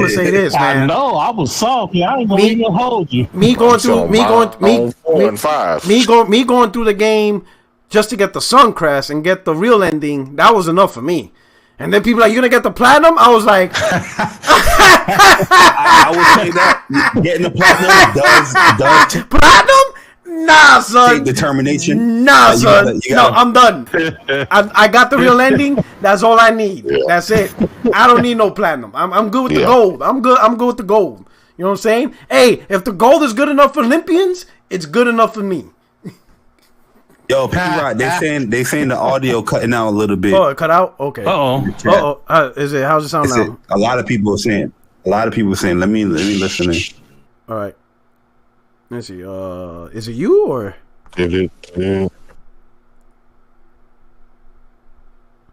Oh no, it sounds good now on mine. Yeah.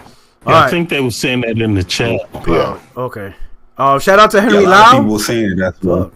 Shout out to it's probably these Xbox. They're trying to shut down the stream. Henry Lau. Exclusives are crucial in showcasing why a new console special. No point buying a console if the games may be played elsewhere. Yeah. Shout out to y'all. Shout out to you. Thank you for hoping. I'm glad you're enjoying the podcast. The Ruhan, P-Rock, the mics keep going in and out. You see that? Is it all of us? Yeah. No. It's you, P-Rock. Oh, it's me. You can talk or whatever, but every now and then a word will cut out. Let me back out. Let me back out and back in.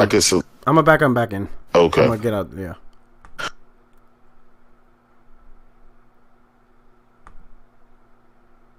And showcasing why a new console is special. No point of buying a console if the games may be played elsewhere. I have such a hard time. Porter Rock, Jay Barry, all of us have had such a hard time over the years explaining that to a certain fan base on why exclusives matter, right? Because they've spent a ton of years saying exclusives don't matter. It's all about the multiplats. That's where everybody play. And all of a sudden, once they get a sprinkle of exclusives or the idea that they're going to get exclusives, now it matters. But I don't understand how a person can't say or can't understand how exclusivity is better. It gives your console the identity, but some people will argue that it don't matter, and I don't understand. They always say that when they don't have them. As soon as they think they finna get Starfield, which don't nobody even care about, but they now like exclusives are great, right? And they understand full well why you need exclusives. So those are the extremists, and those are the people you deal with all the time, Jay, because they be coming for you. The hardest of the hard, the most extreme of the extreme. Yeah. But I ain't gonna real talk though. For like, if you talk to just like a average Xbox fan, they do well. When I have talked, let me change that. When I have talked to average Xbox fans, and I've talked to them about why they invested in Xbox Series X with no exclusives, to them, their statement is not, that exclusives aren't important and that they don't matter. Their position is, I don't need them right away. As long as they are giving me stuff to do in Game Pass while I wait, then I am okay with that, because they expect the exclusives to come, and with the 23 studios, so they are buying in on the potential. And I mean, and I see that argument, and that makes sense to them, is because they're willing to give time because they see the acquisitions and all the stuff that's been happening. The extremists, though, they say exclusives don't matter. You ought to be able to play the game anywhere, and why try to keep it away from all these gamers, blah, blah, blah. But obviously, what you have just said and what Rock just said is what the truth is. Nobody is going to make your system shine like you. And you need to take that responsibility in making sure that your system is shining above all else, and let gamers see why they need to invest with you. And Xbox Code, just don't have that. Can I ask you a serious question, Code? I'm not trolling. I'm really curious on your mindset as far as, like, do you think this will happen? Out of all those studios Xbox have, do you think they will produce something as detailed as Ratchet and Clank and look as good as Ratchet and Clank Rift Apart? In the studios that Microsoft owned, or any Sony game, based off of their track record, or whatever. Do you think there's a studio there that will produce something as detailed and next gen like that? Okay, I'm gonna answer your question, Jay Barry, but I'm gonna switch it on you, and I got to. I'm not cheating. Because if you look at Guerrilla and Horizon Zero Dawn and Forbidden West that's coming, I mean, they were pretty much known for the Killzone series. And if we only looked at their track record, we would have never gotten Horizon, either one of them. Okay. So I really don't think it's fair to only look at what they've done in the past. That being said, man, I want to say, yeah, Jay, but I don't see it, man. Like, hopefully somebody will surprise us, but I just don't see it happening. And the main reason I don't see it happening is because I think fundamentally as an organization, there is no unity. There is no standard way of developing at Xbox. It seems like it's like the Wild West. Every shop just does whatever they want. And PlayStation is not like that. PlayStation has like a quality standard that they enforce, and executives tour these studios and look at game progress, and they tell them, no, you're not releasing that, sir. You're gonna have to put some more work in here and there.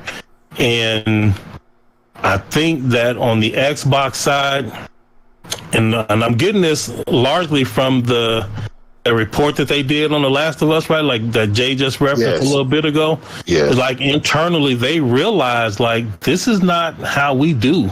Yeah. And we got to get better. And I'm just not sure that they can make that transition so soon. So I really am not. I do not think that that's going to happen.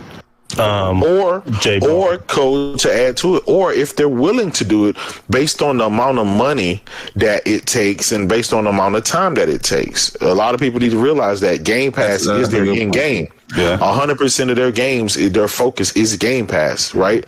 So they don't want to wait 5-6 years for a game to drop in Game Pass. They want these games to be consistent and come out, Well, that's so Jay, you right there, but that's what I was saying. Like, and I know y'all have heard me say this, I don't know, 400,000 times. Yeah, hardware don't matter. Yeah, dev skill and talent, tooling and compilers. Resources and time. I don't know how many times I have to repeat it, but you see what happens with the dev. Insomniac are doing things. What's that? 3 games in the first year? Yeah. Insomniac are doing things. They old ones. Yeah, they doing stuff that we haven't seen. Why? Yep. Dev skill and talent. That you start there. Everything else flows from there. Yeah. Then PlayStation and like y'all laugh at the tooling stuff and y'all make jokes about it. They're pretty funny. But that stuff is true. If you don't give the developers the tools that they need, it's going to be difficult for them to produce, and they start making their own. And so clearly we have the case where We have superior dev skill and talent and superior tooling. And if you asking me, okay, can somebody else just be on that level? I mean, theoretically they can, but do I think that's going to happen? Oh, I don't see it, man. Like, I hope so, and I hope they get close, and I hope over time, by the end of this generation, they can make something near the end of the generation like what we seeing at the start of the generation from Sony. But we'll just have to wait and see. But if you ask me, no, I don't see it. J-Dub, you got to tell Zaire he got to make a new song. Look at the tools. I know, right? I would say this. You know, I would say this to answer Jay Barry's question. In my opinion, if there's any studio that probably could make, and we're talking about graphics, right? Making a graphically nice looking game, I would put my money on Ninja Detail Theory. Detail as well. Yeah, like, I will. Animation. Yeah, I will put my money on Ninja Theory. If there's anyone in that group that could do it, forget about Ninja Theory. If there's anybody that can do it, and now that they have more money to back them, if there's anybody that can do it, I will put my money on them. I will put them because they make games that animate nice. I think they make great graphics. Their games are graphically nice. The animation's good. Yeah. They do mocap studios. They have a lot of, they have a lot of qualities into their stuff, and they could do it on a little budget. So you give them a budget, you give them a dedicated studio. I think they can make some magical stuff. You're right, Porter Rock. Here's the qualm that I have. Right, you're absolutely right. Ninja Theory should be able to do it. My thing is the mindset that a lot of the Xbox guys have is that,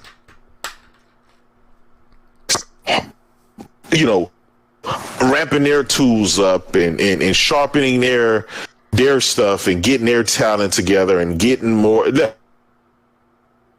People act like Sony and Nintendo just sit back and do nothing while Microsoft Xbox has all this time to get their tools ready and all this stuff. These guys are putting together some big shit. If you think Ratchet and Clank look good, imagine what the next Bro, do you guys realize this is like within the first 7 months of the generation? Yes. We seeing this? Yes. Yeah.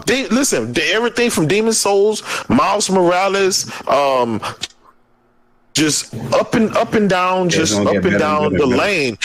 If you're getting games of this caliber, like Ho said, within the first 6-7 months, imagine with the second year and third year. That's why I said I don't think that even they can throw billions at Ninja Theory.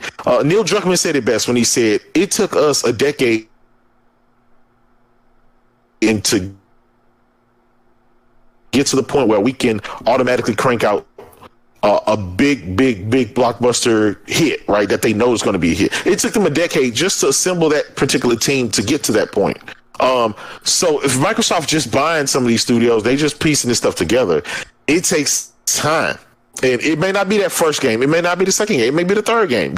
I'm just saying the expectations will be, and it's fair because this is all about competition. It's all about the competition for the dollars. When we spend money, when Nintendo's coming out with their new Switch Pro soon or whatever, guess what? That's less money that people are going to buy a PlayStation or buy an Xbox with. Direct competition. People are not going to just stand by and act like, just stand by and act like, okay, I'm gonna just sit here and wait for these people to get their stuff together. No, Nintendo's gonna drop that Breath of the Wild 2. Sony's gonna drop their God of War, and then Microsoft's gonna drop whatever. But again, at the end of the day, it seems like they're still playing catch up. And in this day and age, man, if you ain't got it together, people are always gonna compare The Last of Us 2 or Ratchet or Horizon Forbidden West to whatever Microsoft put out. Wait till Sunday when you see E3. All of those games Microsoft are gonna show, all those Bethesda games or whatever, we're gonna screw that. We're gonna say that's what I'm saying. None of those games look better than Ratchet. None of those games look better than Spider-Man Miles Morales. None of those games look better than Demon Souls. None of those games look better than Horizon. They might be on par with it. I don't think nothing gonna be on par with Ratchet. I haven't even played Ratchet yet. Just going from the hype. I'm willing to bet. Oh Lord, $200.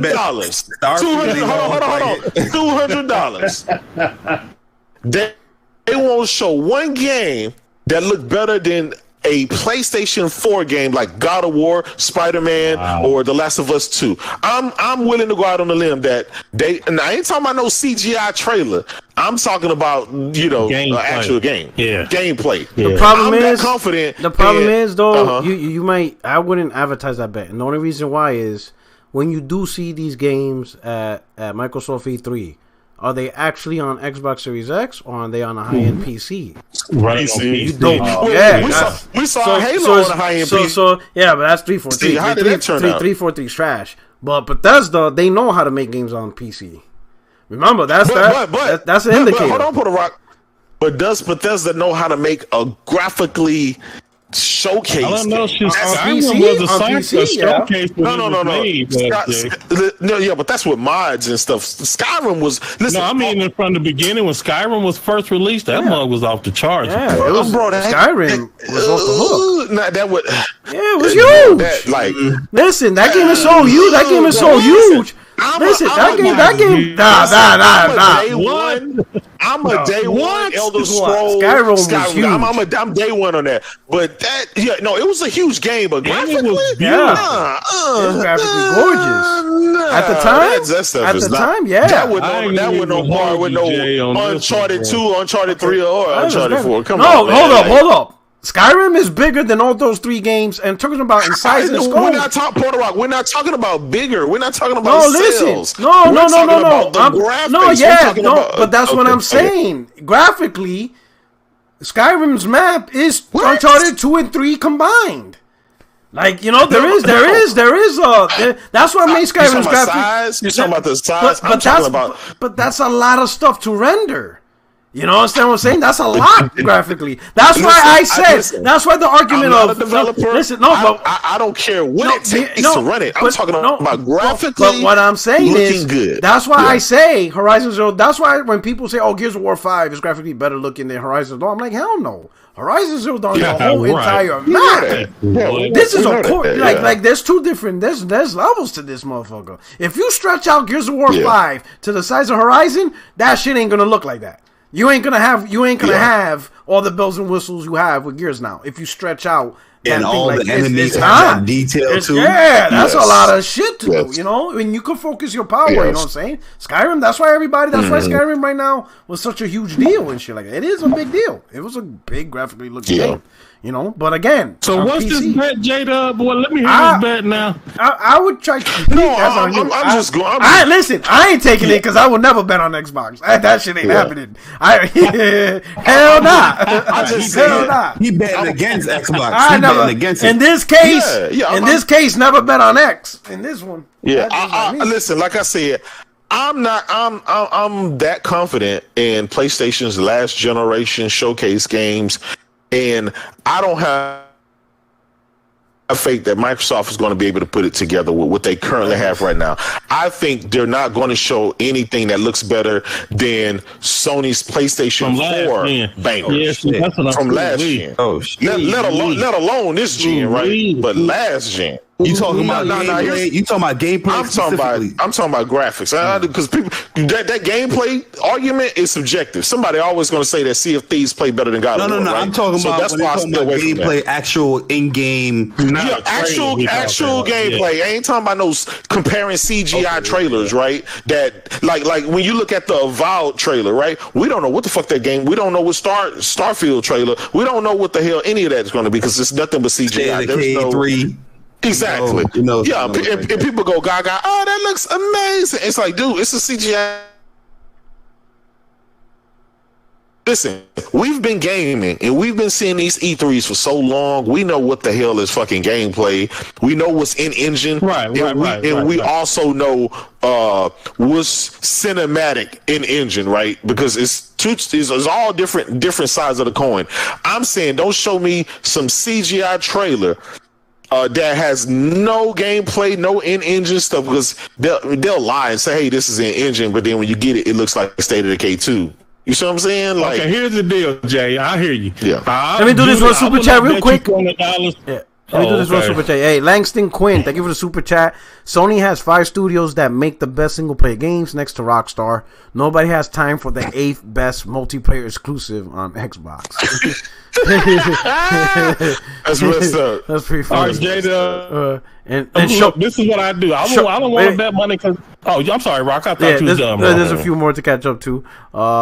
Next one. Shout out to RRJ411. I got a Series X because all my friends are on there, and I'm close to 100K in gamer score. That pretty much means you play games.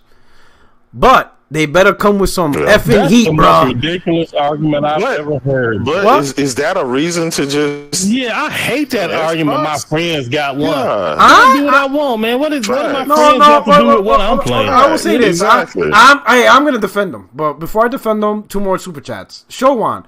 Fly Sim already looks better. Yeah, on PC.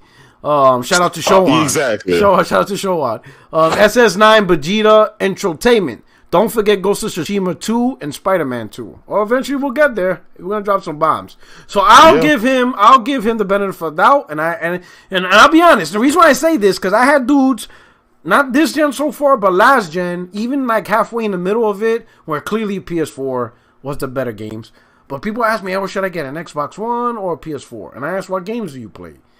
Because that's going to be my first question. Because 9 times out of 10, I'm not really recommending the console you should get. I'm just pretty much asking the questions that's going to lead you to know what you want to play, right? So he says he's got his console because his friends has it. If probably, you just play 2K and Madden, not that. But if he has his friends that he likes to turn on the console, go to the party chat. Hey, what up? What up? Hey, what game we're going to hit up today? Hey, let's hit up some Ghost Recon Wildland. All right, cool. We peen up, we play. Hey, what game we're going to play next? Hey, let's hit up some Call of Duty. Hey, yo, let's go hit up, let's play some NBA 2K. If you have a whole bunch of games and you primarily play with this group of guys that's always plays with you, then you're going to do it on the console that everyone collectively owns because you're all there. Sure, can he be like, hey, I'm going to do my own thing, I'm going to buy PS4? They're like, all right, cool. Sure, he can enjoy Spider-Man. Sure, he can enjoy God of War and all that. Yeah. But when it comes time to playing these group games, he's going to be playing with randoms or, he's not playing with his clique. No.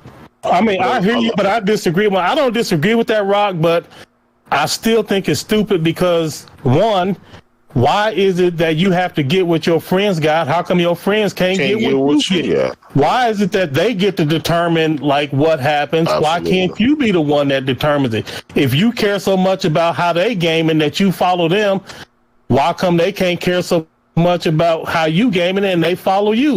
If the friendship is that tight, then to me it stands to reason that we ought to game on the console that either gets us the most opportunity to play all of these games, or we discuss it as a group, but not, okay, y'all just decide for me and I just get what y'all get.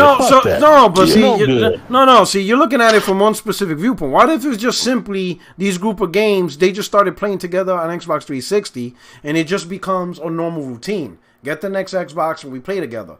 To them, this group is not about exclusives. It's not about PlayStation versus Xbox. It's not even about Jim Ryan or Phil. They just all met up on 360 and it just becomes the normal thing. Hey, we'll just get an Xbox. We'll go over. We'll collectively transition from one ecosystem. If that's what they're doing, then they can just stay on 360 because they didn't need no Xbox One to do that. But the new games that you can't play on 360. You see what I'm saying? It's not an exclusive or which console's better. It just became, hey, we just collectively, boom. It just becomes a normal thing. Transitioning with the gamer tags and what they created. They probably have their little friends group, and then boom, it's just moving over from one generation to another on the same ecosystem. New game? No, if like you said that they got this little group of games that they always group of gamers play, and they can just keep playing a little group of gamers. No, group of gamers. I meant gamers. You got, I thought you said they got a group of games on the 360 that they play. No, a group of gamers that they met up on 360. They established their friendship on 360. They have their little clans, within the Xbox ecosystem. They have their gamer tags set up. This is what they buy. They probably already paid for 6 or 7 years of Xbox Live because of deals that stack. They pretty much already met in this ecosystem, and they just jumped. And you saying one of them didn't do that. One of them got the 360, but he didn't buy Xbox One, and now 4 or 5 years later, he trying to figure out if he should get an Xbox. No. What I'm saying is, so you got your group, and they all play 360 because that was the go-to console. So you got your friends, you got your game attacks, and you've been doing this for years. The new Xbox One comes out, everybody's like, yo, you copying the new Xbox One? Yeah, no doubt. We'll play some Halo, play some Gears again, we'll play some Call of Duty. Cool. So you all buy the console again. And then boom, the next generation of console comes out, the Xbox Series X, and history repeats. But that ain't what you said. That ain't what you said, Rock. You said that somebody coming to you asking you which console should they buy. No, because you're mixing two different stories. So let's say in that scenario, I have plenty of people. They come to me, be like, yo, I'm thinking about buying one console. All I do in that particular person, I just ask them questions. Hey, what type of games you like? Right? And that's the person I'm talking about. No, but forget what their friends are doing. What is it that they want to do? Yeah, but that's two different scenarios. The one with the friend is the super chat I read. That's his thing. And I'm saying, oh, okay. I thought you said it's not the same guy. It's not the same. But believe it or not, but you ask them what are they friends. No. That's one of my questions. Believe it or not, the scenarios I asked. First question I asked, hey, what type of games you like, right? You know, what type of games? What are some of your favorite games? Some guys are really easy. You know, be like, oh man, I love Mario and Zelda. I'm like, are you sure? This time it's a PS4? And then some they'll be like, no, I already got the Switch. I'm like, oh, okay, good. All right, so we got that out. Besides those, what other games you like? Oh, you know, I'm not really sure, blah, blah, blah. I'll be like, okay, do you like single-player games? Do you like multiplayer games? They're like, I don't really like multiplayer games. You know, people are rude. You know, I'm like, cool. When you like single-player games, you like story-driven games, you like action games, you know? And then they'd be like, okay, then yeah, you want to get a PS4. Because it has this game, and then I show them specifically, they're like, okay, thanks. Other guys like, oh yeah, I love multiplayer and stuff like that. I'm like, oh, do you always play multiplayer? He goes, yeah, all the time. And what did you mostly play on? And they'd be like, oh yeah, I played on 360, I played on Xbox One. Did you ever play multiplayer on PS4, PS3? They're like, no, not really. And I'm like, okay, where's your friends at? Do you have a group of friends? He goes, oh yeah, I play with my boys, whatever. I'm like, is there a reason why you don't want to get a new Xbox? Oh, it's because, you know, I heard about God of War and Spider-Man. But I'm like, but you say you play a lot of multiplayer. Like, what? Like, are you sure? Are you letting... Because some people, they let the heat of the internet get in the way of what they really like. You understand what I'm saying? I'm like, are you sure? You know, I mean, granted, yeah, Spider-Man's dope. But it sounds like, you know... And then I ask them, I go back around the 360. Did you play Mass Effect? Oh, no, I didn't play that. All right? Did you play Bioshock? No, I didn't play that either. I'm like, all right, motherfucker. Did you play? You know, I'm naming some of the big. I'm naming some of. But I'm naming some of the big single player games on Xbox that I know he or she owned, right? And they're telling me no. Okay. I'm like, why didn't you play those games? Those games are amazing. I'm not really into those type of games. I'm like, yeah, don't get a PS4. Don't. You're a multiplayer guy. Like, don't let the internet fool you into thinking. If you didn't play Bioshock... multiplayer on PS4. Shit, the best multiplayer is on PS4. Really, the multiplayer we play is the same one. The most competition on PS4. Sure, it's the same games. But there's one big difference. It's the same games, but he has his friends on his Xbox ecosystem. So I was like, bro, I don't think you're a single-player guy. I think you're letting the internet influence you too much. Because if you ain't played Bioshock, which is awesome, on a console you own... Man, that's right. That's what I'm saying. So...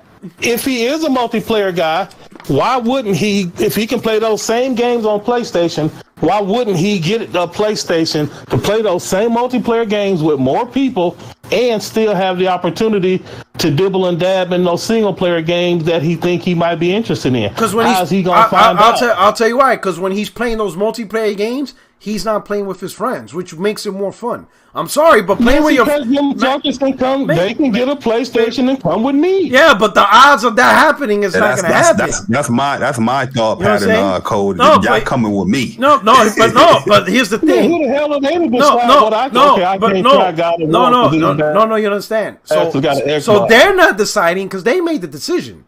They're playing on their console with or without him. So it's on him. You know, like you said, it's not their decision. They already made their decision. It's him on his own. He got to get new friends. Okay, he got to get new friends. Right? No, at the end of the day, he don't, because at the end of the day, as long as he's having fun with his people, that's all that matters. At the end of the day, some of these dudes ain't. But he missed it out because the game he thought he wanted to try, you done talked him out of it. No, but the thing is, I didn't talk him out of it. I ask him the questions. If you're gonna come to me about single player games, and you never really played single player games ever, Do you really care about single player games? Like, why now? Why not? I mean, because some people are just being influenced by the internet because other people are telling them what he should like. And he was an impressionable dude. You want a taste, man. Okay, no, he don't know. I guarantee if he would have bought a PS4 or a PlayStation, he would hate it. I guarantee he would hate it. I know he would hate it. Because he would hate it. You know what I'm saying? He would hate it. I'm just being honest. I don't need to sell a PS4. You know, I'm more concerned about if a person asks me an honest opinion. But it don't matter. Right? I think that this has gotten off on the wrong foot because it's PS4 and Xbox. Do it the other way around. All my friends is on PlayStation, but I might want to try something on Xbox. I don't give a fuck if all my friends is on PlayStation. That is not what determines it. That's you. That's you. That's not what I want to do. And they don't have to come. Yeah, but what if you want to play with your friends? And they already have the platform. But that's what I'm saying. I don't want to say I don't. I take that back. I'm not saying I don't. I'm saying if I wanted to play with my friends, I wouldn't be waiting 5 years into the generation to get a console, and I would already know what console to get. This wasn't because I would already know. Yeah, but this wasn't like 2019. I'm having this conversation. I'm talking about conversation I had throughout the whole lifespan of the generation. Okay. Yeah. So it's a whole span. So it's not something I had like last year. Okay, listen. Well, remember this. You guys are saying, shame on you, P-Rock, for telling your friend go get an Xbox. Listen. Shame on you. I just don't think my friends is not going to determine what I play and where. No, but here's the thing. That's your stance. You understand what I'm saying? If you have a certain aspect, a certain to enjoy, right?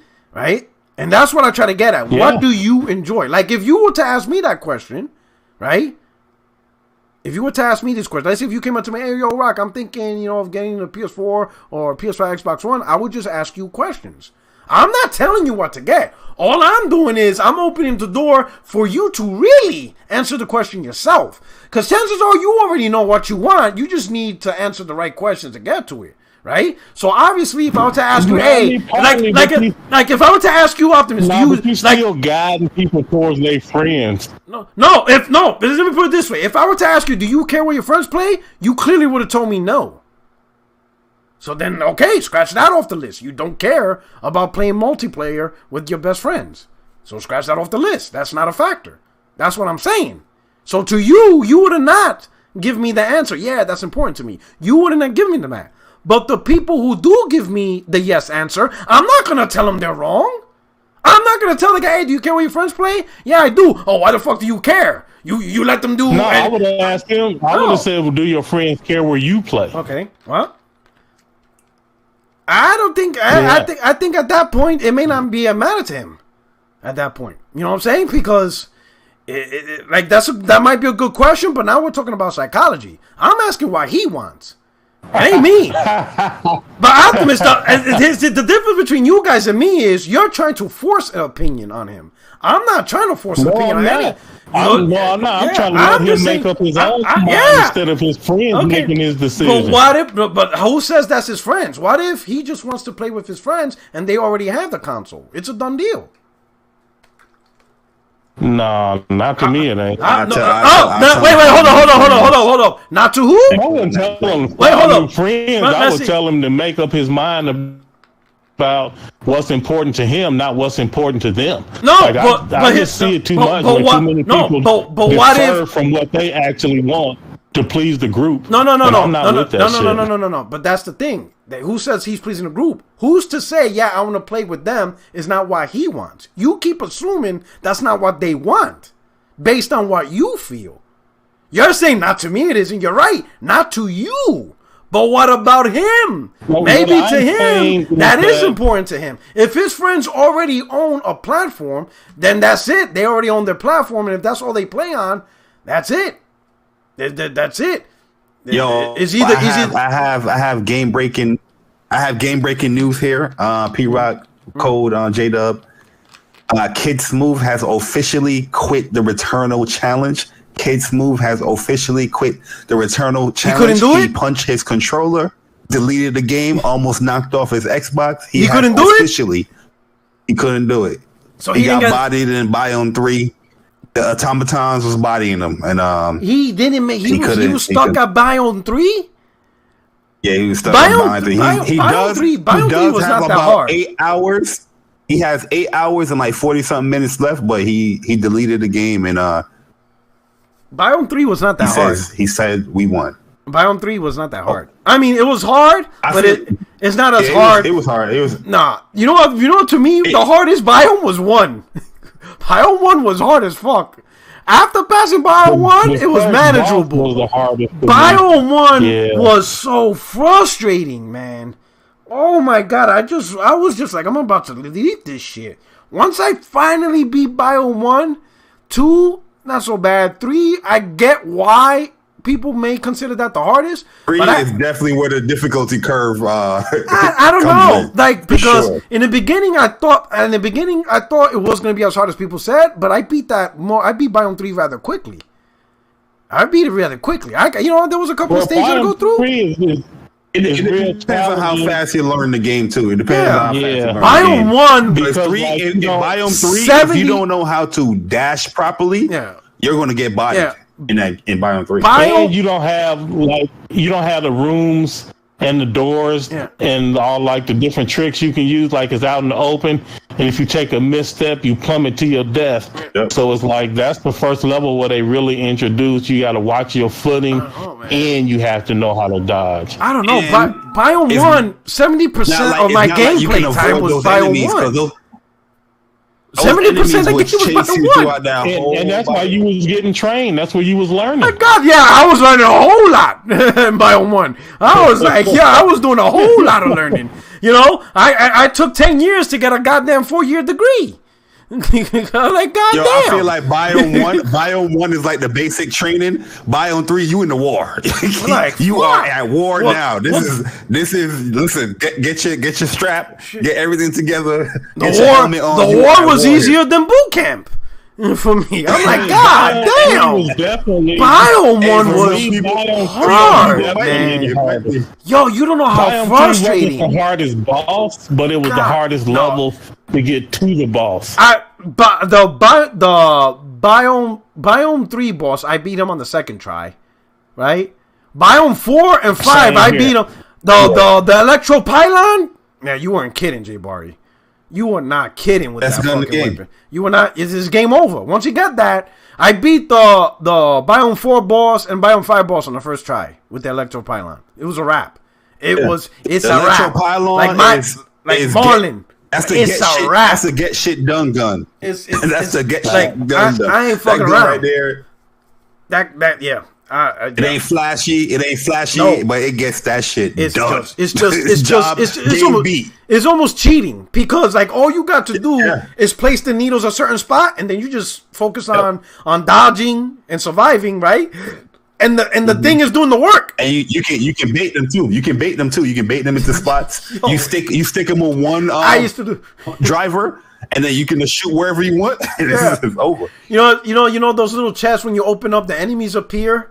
I hate those chests, right? They trick you, right? So what I did was, when I do those chests indoors, I used to shoot the pylon into like a net, and then as soon as I open, if they appear, they're already getting jacked up. I'm like, that's what you get, dumbass, trying to trick me. Like pylon, that weapon's a cheating weapon. That weapon just cheats, bro. Right, you just already shoot it before you even open the chest, and they run right into it, and they're just screwed. I'm like, yo, that weapon's crazy. Wow. All right, so we'll move on to another topic. So rumor has it, not rumor, but I guess Colin Moriarty had a podcast, and he mentioned that apparently Insomniac was in the works of a Resistance 4, but it got canceled because Sony felt it was too many apocalyptic type games. That Resistance 4 was a work in progress, but now it's canceled because it's just too many post-apocalyptic type games. And that's what Colin Moriarty. I haven't seen the podcast. I saw a little snippet of it. But what do you guys think about that? Like, I got no comment on that. I want a Resistance to come back. Yo, I love that franchise. Yeah. I even love the multiplayer. Resistance 2 multiplayer. I legit lived there, man. Like that was my second home when that game was out and popping. Great multiplayer. But I also like the story as well, man. Like 2 story wasn't that strong, but 1 and 3 story was really, really good. But yeah, my favorite is Resistance 2 though. 4. 2 is my favorite. I don't know, but if they were to yeah, 2 is honestly my favorite. But when I think about the story and like the impact of the story, I felt like 2, it was cool. Yeah. Like it was going to real like, yo, now this dude, now you like an alien hybrid and all that stuff. Yeah. You know what I mean? Where 1 was a little bit more grounded, like soldier. Yeah. And in 3, they kind of bring that groundedness back. But I would love them just to reboot the whole series in general. You know what I mean? Like, I don't know if I would say 4, but regardless, whatever it is, I just want Resistance back. I think it's a great first-person shooter. And a lot of people that did miss that shooter, it's crazy because the guns was fun as hell too. Like Insomniac guns. It's like Ratchet. They know how to make fun guns. Yeah, man. You know? The guns was hella fun, man. Let me do a couple of super chats. The Rogue Inquisitor, he says Starfield using the creation engine is a huge L. Is it really that bad? Creation engine? RRJ? Yeah, I don't know. For the corny dudes in the back, I got a PS5 too. Hell yeah. Don't worry, people will eventually get there. Sony sees the need, man. You know, the demand is out there, so they're gonna cook that product up. They're gonna get it out there.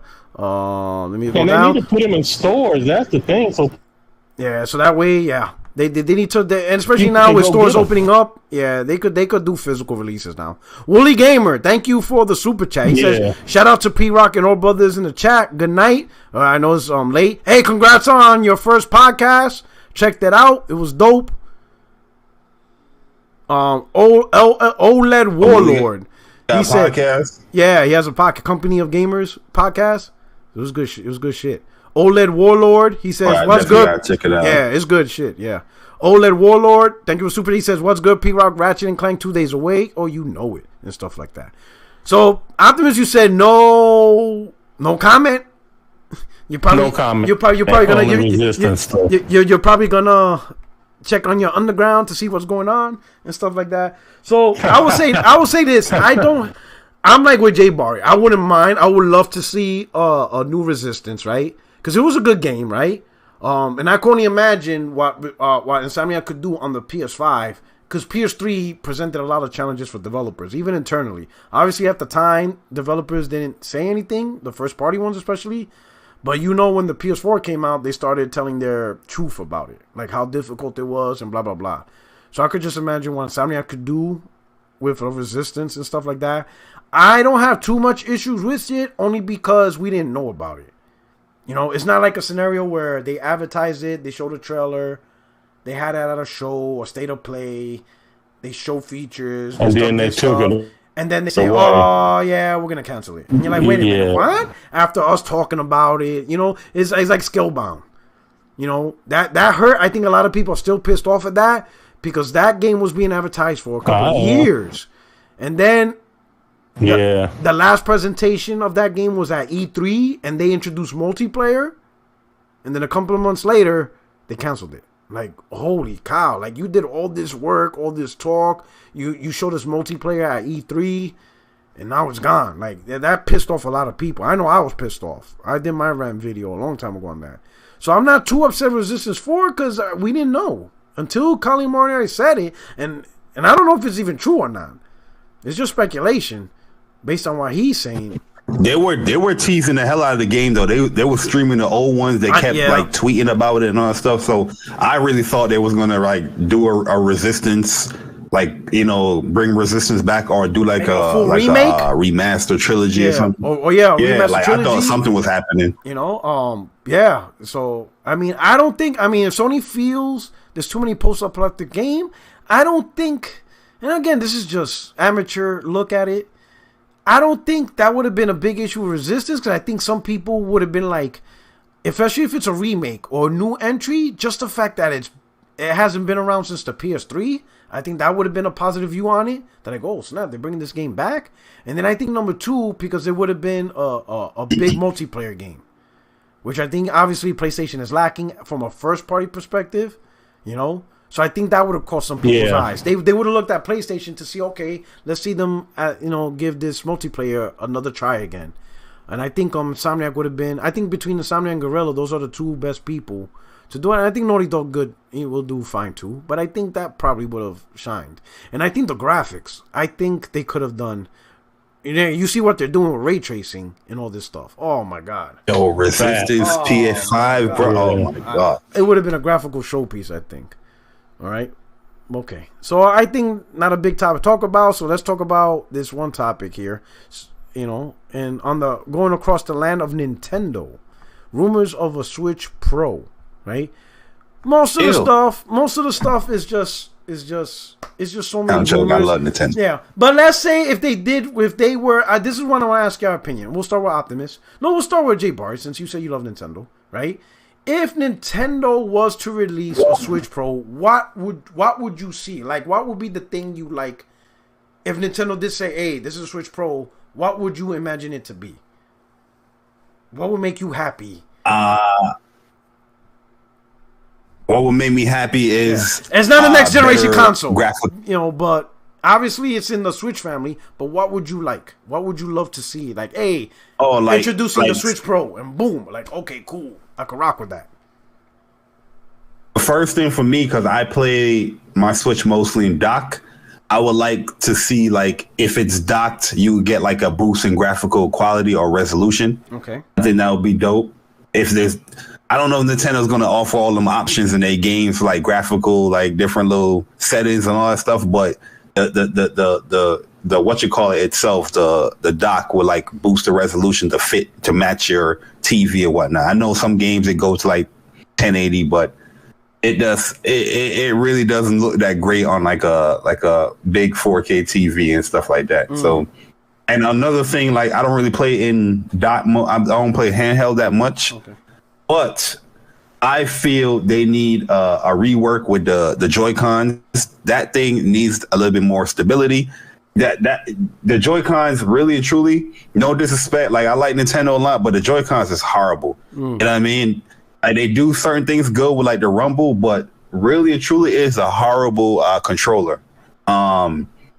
And hopefully with the handheld mode, you can at least get 720p on the screen. You know what I mean? I'm not going to be one of those people like it need to be 1080p and whatnot.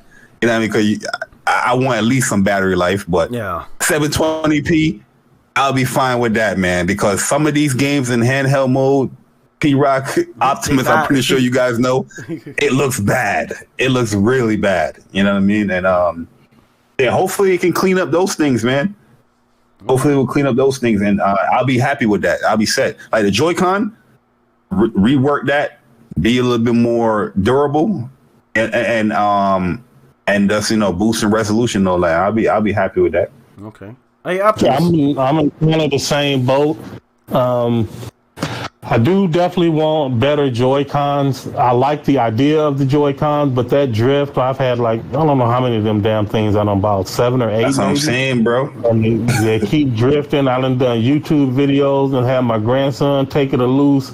So he an expert at it now. When everyone starts drifting, he just go through the process. But that's just like really way too much. Yeah, it's bad, bro. Yeah, it's bad. Oh, wow. So definitely fix the Joy-Cons. Like I said, I like the idea of the Joy-Con. That analog, they just off. And then I definitely want more battery life. Jade said he didn't really care about the battery life, but I do. It needs to last way longer. And I want more storage on the actual device itself without needing a SD card to put in there. I want more storage in the device.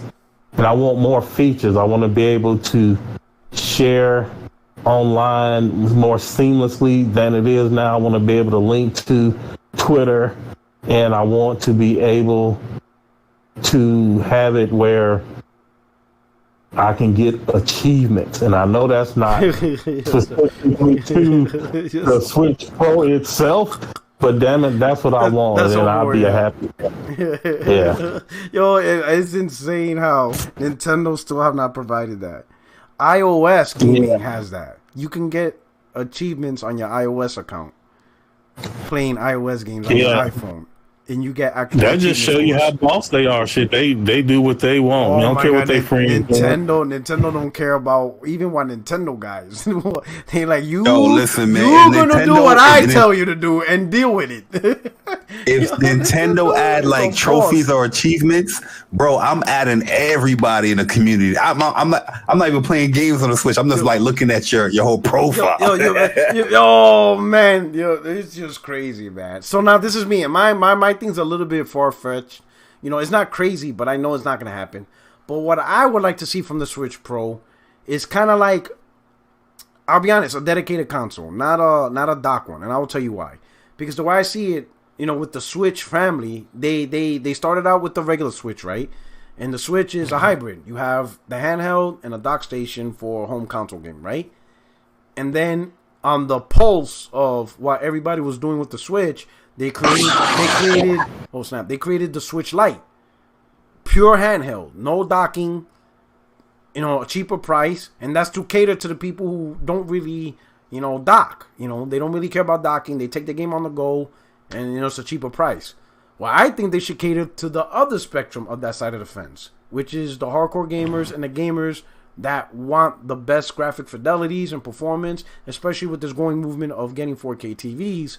Now you have a dedicated console, Switch Pro, and that's like your best graphic fidelity. So now you pretty much cover all your bases. If you just want pure handheld at a cheaper price, Switch Lite. If you want a crossbreed where you want to take it on the go, but at times you want to play on your TV, got the Switch.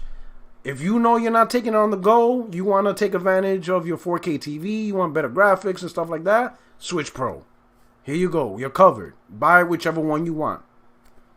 That's what I would like to see from Nintendo. You know, cater to, they're all Switches, but hey, guess what? Do what you feel you want. You want a hybrid, pure mobile, or you're the pure console gamer. Here you go. You got options. All of them will play the Nintendo games. All of them are accessible. You know, various degrees of performance, whatever. Just play how the way you want to play it. That's just me, though. Okay. Interesting. But then, don't you think that'll put them in direct competition with Sony and Microsoft? I don't think it's gonna. I think because they still have the Switch Lite and the regular Switch. You know, I think the Switch Lite is always gonna be the one that sells the most. Because I think most people want that mobile, pure mobile thing. And I think that's where most of the sales are going to. And I think if anything, I think the Switch Pro, if they do a real console, like a dedicated console, I don't think it's going to be direct competition. Even if it is direct competition, it would just be that particular model, right? Because the Switch Lite, they're like Sony and Microsoft don't have an answer for the Switch Lite. There is no answer for that. They don't have nothing. If you want to play your game on the go, hey, you got to get a Switch. That's it. Or play on phone. Yo, I bought one. I don't even use the Switch Lite. I use the regular Switch more than the Pro. You see what I'm saying? Controller. Yeah. And the regular Switch has a hybrid. So if you want that capability of playing at home but taking it on the go, Sony and Microsoft don't have an answer for that either. So the dedicated console, I think what that can do is Nintendo could slip in a console and they could be like, you know what? Let's disrupt the market a little bit because our mobile market and hybrid market is safe. They don't have an answer for that. So they're not touching that. So if this is a 3-front war, 2 out of 3 fronts, they're not even involved. So we already got 2/3 of the market in the area they're not even paying attention to. But we can screw their market up. And by introducing this, you know, and somebody may be like, you know what? Worst case scenario, people just buy it as a secondary platform. Oh, now I'll get a Switch because now I'll get the graphics. Now I'll get the better fidelity and I can play on my 4K TV. So I don't think it'll be a lose-lose situation for Nintendo. I think it'll be a win-win. They'll attract the high-end gamer. They still got a competitive product that most people tend to buy anyway at a cheap price point, which is $299, which is incredible how the Switch is still $299 after 4 years. It blows my mind how that didn't drop in price, but it's still selling. I don't think they'll be hurting if they make a dedicated console. I think if anything, they now intruding back into a market they were always at, without damaging the Switch Lite and the regular Switch market. I think they're safe in that market because Microsoft and Sony, they're just not doing nothing. They're not doing anything about it. That's all to themselves. Nintendo has that market all to themselves. I think now I feel like dominating it too. I feel like if this Switch Pro is real, they're gonna go the new mobile 3DS route. Yeah, and it will have exclusive games that's gonna only run on this Switch. I'm gonna get the Pro. I'm gonna get the Pro because, like I said, I'm gonna just wait for the Pro because the regular Switch is still $299. I ain't paying launch price for something that's 4 years old. That shit just doesn't make sense. I'd rather spend the extra $100-$200 on a brand new. Yeah, the thing is, yo, real talk. The Switch is $299. Yes, but that's not what you're gonna pay because trust me, P-Rock, you're gonna want to get that Pro controller. I'm gonna get the Pro controller. That's a guarantee. Yeah, that's a guarantee. You have to get it. You have to get it, bro. Because that Joy-Con, I guarantee you gonna play with it. You're gonna be like, okay, it's all right. But when it comes to like the real intensity, you're gonna be like, nah. I already told you. I already know. I'm getting the Pro controller. I'm not doing that Joy-Con trash. I'm looking like Pro controller is nice though. It's really nice. So it really is. Yeah. So I'm gonna just wait for the Pro because the Switch is still $299 and it's 4 years old. So I'm like, I might as well just, if I'm gonna spend the money, I don't think they're doing a price drop because they don't need to. That console is just selling. I see somebody in the chat mention price drop. If the console's selling, there's no need for a price drop. Usually price drops come into play when things start to slow down and you hit a market where now you're at the point where people are interested in your product, just not that interested because of the price. But once you hit that price point, or like a new iteration will come, they will probably do a price drop or something like that. Yeah, so I don't know. So that's it. Well, yeah, they have no need. The joint is top MPDs every month. All the time. They're winning these. What need do they have to drop it? They don't really have no need. And that platform's nothing but exclusives. Like nobody's playing that. I mean, you got Fortnite, which is great and stuff like that. But for the most part, you don't have a lot of the big multiplats. Nintendo's strength is their first party, and they're doing a phenomenal job of it. Yep. All right. So that's it. I think that's it. I think we hit up the topics. I know we're going to talk about Capcom, but then I read into it. There's nothing really there. Is there something you want to say? I want your thoughts. I want your thoughts real quick. You and Code real quick, yo. Okay, go ahead. On Xbox Showcase, Xbox and Bethesda Showcase E3.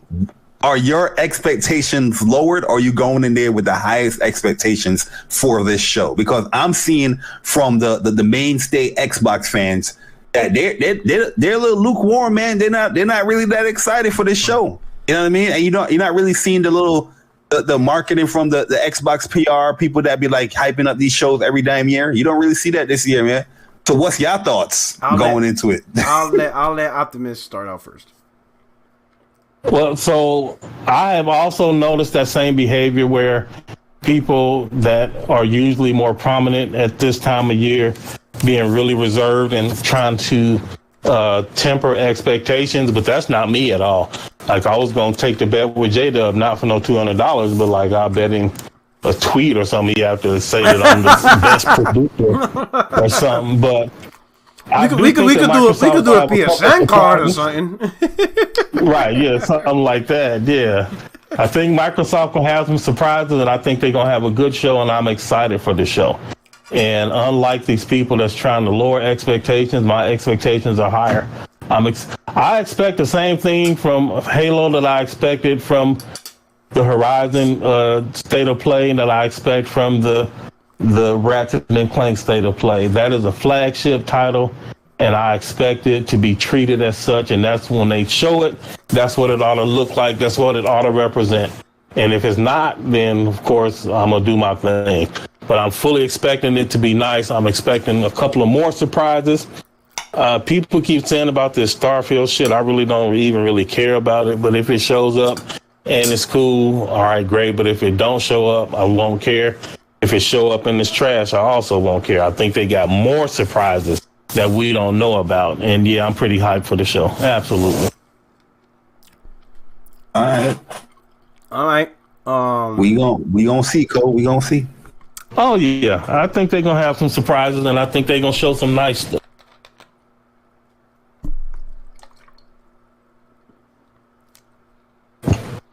So, wait, did we cut out?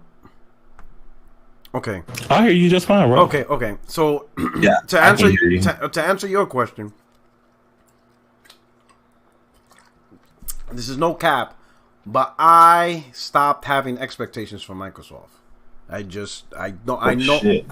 no longer have a negative or positive expectation of them anymore. I just take whatever they do at face value right then and there. Whatever they show me right then and there, I judge the moment. Because after a while, it's just for what though? Why stress yourself out of, oh my God, we're gonna have the big games and then nothing. Oh my God, we're gonna have this. Oh no. Oh, we're gonna have. I just got tired of the up and down, up and down. So I'm not gonna bash Microsoft for what they do or don't do, but I'm not gonna give them credit either. It's just whatever. If they come out with a big banging game, they're gonna get the credit. I'm gonna be like, holy cow, I didn't expect this from them. If their show is trash, I'm gonna be like, all right, I'll be okay. It's just another Sunday.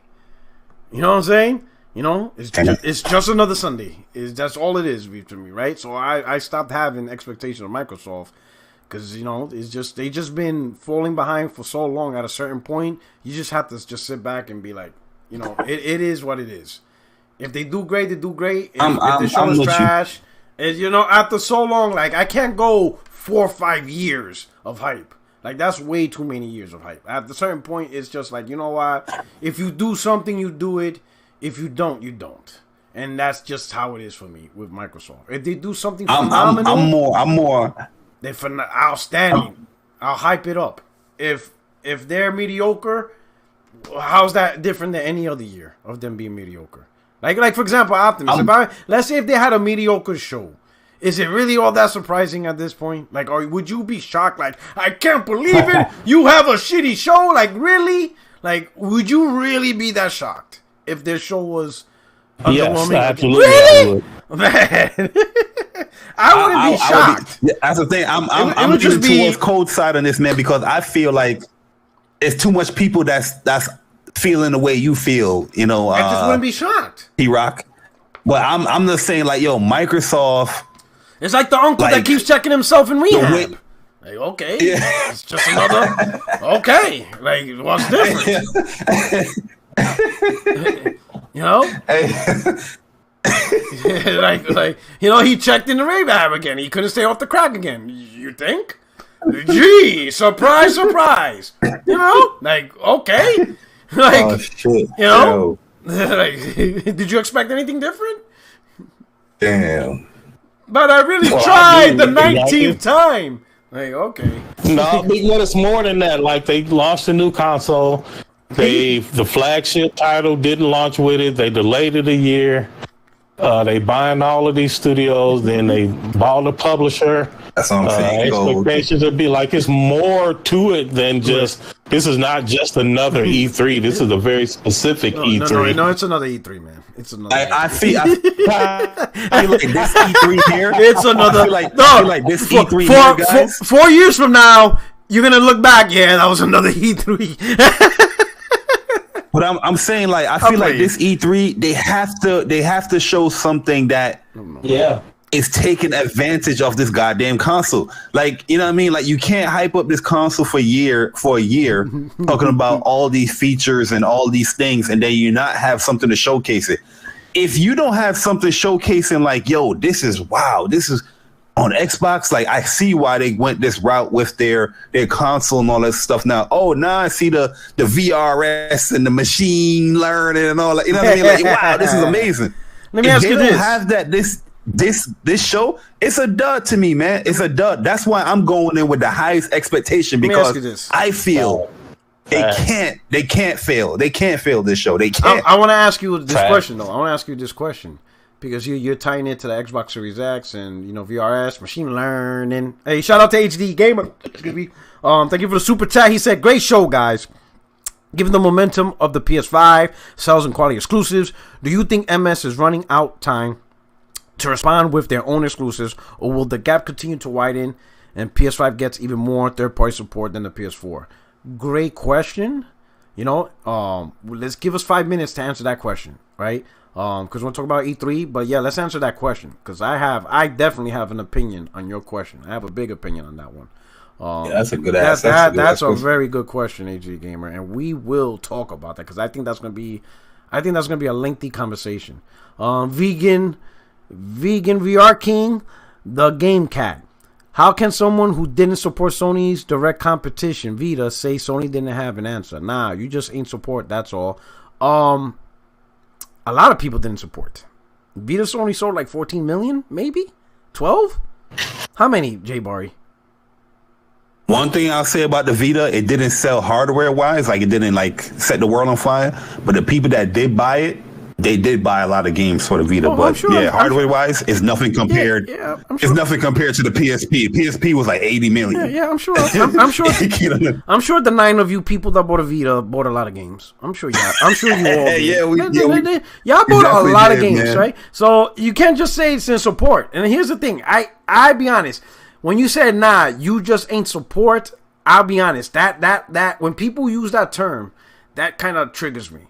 Because there is no law that says I have to buy a product that I don't want that's not good. It's not my job to buy a product just so the company could benefit. No. I agree. If you don't make a product that I don't like, I ain't buying you. I'm not buying a product simply because it's called a PlayStation. You know, like, no. Like, PlayStation Vita, like, and I bought a PSP. And I will tell you why I didn't buy the Vita. I bought the PSP, right? Because it was the hype around it. It was Sony's first handheld. And I'm like, you know what? Let me buy it. I bought it. I only played the PSP only bought like 10 games on it.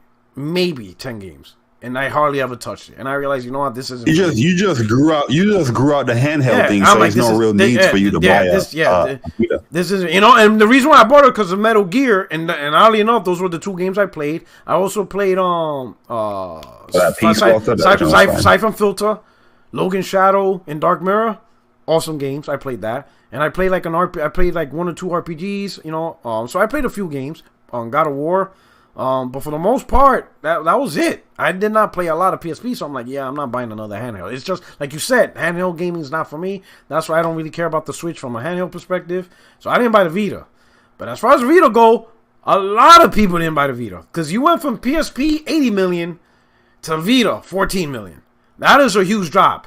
So no, Sony did not create a competitive platform versus Nintendo. Yeah, they got rocked. The Vita was expensive, and it's not only the Vita you have to buy for this console to really, like, you know, work. You need to get that memory card too, and that was expensive. Yeah, that was a dumb. You know what I mean, so a lot of people wasn't having that. So before we get to AZ Gamer's question, so with the E3, here's my question to y'all, right? Because you both tied it to the Xbox Series X. I'm just asking. But what if the E3 that Microsoft presents is not about the Xbox Series X, but it's about Game Pass?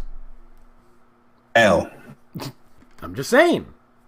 It's going to be about Game Pass, but it's also going to be about these new games, and it's going to be like day one in Game Pass, right? Like, it's definitely going to be connected to Game Pass. But what if going to see a lot of Game Pass announcements? But if that's the general focus and not showing like a showcase, that's an L. Yeah, but like I'm saying, what if the presentation is not about let's show you what the Xbox Series X can do, but more about these are the games you can play on Game Pass, which are available on Xbox One, Xbox Series S, Xbox Series X, and PC. Not specifically look what the Series X can do. You know what's the funny thing about your question too? You know what's the funny thing about your that's question? Exactly what's going to happen. They did a show like that. They are going to do a show like that. That's why I brought it up. If they do it, P-Rock, a lot of people is going to come out with it saying this is a great show. Yes. Me personally, they are. What do you think, Optimus? Do you think I'm far off, or do you think like maybe they might put a little focus on Series X? Can you hear me? Yeah, I heard you. Yeah, we hear you now. I can hear you. Yeah, did you hear my question? Yeah, I heard the question. Okay. So I disagree with you, Rock. I do not think that's going to happen. Why? I think they are going to. Why? Oh, did you say why? No, I'm asking. So you think they're gonna make sure that people see what the Series X can do? Absolutely, I do. I think that. So, like, I keep trying to tell you, man. I'm gonna say this. I hope you are right. I want you to be right. I want you, Optimus. I'm telling you, I want you to be right, because I do not want you to come next week and be like, Rock, I should have listened to you again. I just don't goddamn listen to you. So I with everything ever, I hope I am wrong. I hope I am absolutely wrong. I hope you come next week and be like, see, Rock, I told you wrong. I would not have an issue because I know that makes you happy. Because if they don't do what you want, I know you're not going to be happy, especially because you own the Series X. So I know you're going to feel some type of way. So I hope I am wrong. I do not want to be right at all. Not at the case of your happiness. Okay, go ahead. Say what you're going to say. Well, I appreciate that, Rock. That's love. But, like, again, just the same stuff, right? Like, 2013, they heard the fan outcry. So what did they do? They tried to make a console for this next generation that did not suffer from all the failings of the previous console, right? So they hear all the stuff. They see the Craig memes. They hear it. They heard the Xbox Series X looks like a refrigerator, so now they want to make a refrigerator. They actually make a refrigerator. Like, they hear the criticism. They hear that the Xbox got no games. It's like they're not just sitting under a rock, not paying attention to what's happening in the meta. Okay. Therefore, I think that they, just like they addressed the meta before, I think they're going to address it now. With that whole Bethesda, once that purchase was finally finalized, and he was on a stage with, like, which I thought was a big waste of time. That whole thing could have been an email. But he was basically, like we said it, like, all the new things is going to be exclusive to everywhere Game Pass is. He was addressing, like, the fan outcry. So it would be odd to me for the biggest stage to do that they would just turn it into one big Game Pass commercial only. It's going to be a Game Pass commercial, but it can't be only a Game Pass. Okay. All right. So we'll see. I hope you're right. I really hope you're right. I hope you're right because I know you're not going to be happy. And I'm not talking about internet, fake outrage, not happy. I know you will really be upset. Because I think, and maybe I'm speaking too much for you, but let's say as a person who was in game development, would you feel like that's not even fair to the developers and for the people who made the hardware? Because there's a lot of work into the Xbox Series X. And all that work, that discussion and planning, and you're not going to give that console the time of day, despite how many people put effort into making that product. It's just being dismissed as just one of many devices, So I think even from the industry perspective, I think that's like crazy. Like, God damn, we had all this breakdown. We go to Digital Foundry, we do all this, and that's it. Like, man, I would say yeah. So we'll see. So HD Gamers, let me read his super chat again. Great point. He said, great show, guys. Given the momentum of the PS5, sales and quality exclusives, do you think MS is running out of time to respond with their own exclusives, or will the gap continue to widen and PS5 gets even more third-party support than PS4? J-Bar, we'll start with you. What do you think about that question? Do you think, like, Microsoft's on a there's only so long before the whole, wait for games is coming before PlayStation can run away with the gen. What do you think about that? Or do you think they have a little bit more time? Bro, nah, they ain't got no more time. Yo, they have Sunday. Sunday, 1 p.m. Eastern time. They have that day, that time to showcase what they're going to be doing. Third party wise, I feel like PlayStation's always going to lead in that front because the relationships that they built throughout the years, and it just makes sense for some third party devs because that's majority of where the people are playing the game. Yeah. But just on their standpoint, as far as like competing with their own exclusives, they need to showcase something. You know what I mean? Real talk, I'll give them a bone. I'll be like, showcase a game, show a little gameplay, and have 2022 in it. You know what I mean? Like last year's show, they had no dates on anything. Last year's show, you know what I mean? So look, if they have like a year for some of these stuff that they show, I'll give them a bone. Like, all right, okay, we have a roadmap, people. Okay. You know what I mean? But everything is just TBA with this company. You know what I mean? So at the end of the day, while they're showcasing all that stuff, you're already playing like 3 exclusive games, and then you have more in the summer, and then you have their own game with Deathloop that's gonna be exclusive PlayStation. They got real talk. They gotta come hard, man. Pause. They gotta come hard, man, because it's gonna get embarrassing soon. when September hit and Xbox is not launching anything on that platform, and they have a game like Deathloop, something they spent $77.5 billion for this to acquire this company, and that their first game is going to be exclusive to PlayStation 5. It's just bad optics. It's going to look bad. Yeah, it's bad optics, perception wise, it's going to look bad. Yeah. So they have to come out and show something and have something there as well, in my personal opinion. Okay. What about you, Optimus? It depends on who you're talking about. So for people like us, regardless of what Craig say, the people that I would consider the hardcore gamers, I certainly think that there's a time limit, there's a window. But for people that are mostly the casuals, I don't think they're running out of time at all, because if they can push Game Pass and get it to where they want, they can easily demonstrate that all these games that you play in are free, quote unquote, free in Game Pass. Yeah. And I don't think it'll be difficult for people to make that transition. Series S, $200-$300 for this thing. Catch it on sale, $200. Game Pass subscription. I'm ready to go. And the more casual, the more, when I say casual, I mean just people that don't follow it the way that we do. They play 2 or 3 games a year. And so for that person, I think they can still be reached no matter what happens this E3. So I do think that they are running out of time for us, but I don't think they're running out of time in general. Okay. I think, did we cut out? Everybody hear me? Okay, I hear you now. Okay, so... Yeah, I did hear it first. So I have your view, but it's the opposite with the groups. So... Okay. I look at it as far as the hardcore and the people who enjoy Xbox, there's no time limit. I mean, excuse my language, but if you ain't dumped Microsoft by now, you're never dumping them. That's how I see it. I'm like, goddamn, like if you're still down with Microsoft and Xbox, or you're still down with Xbox, you ain't never leaving them, because they can't get any worse. You can't get worse than no exclusives.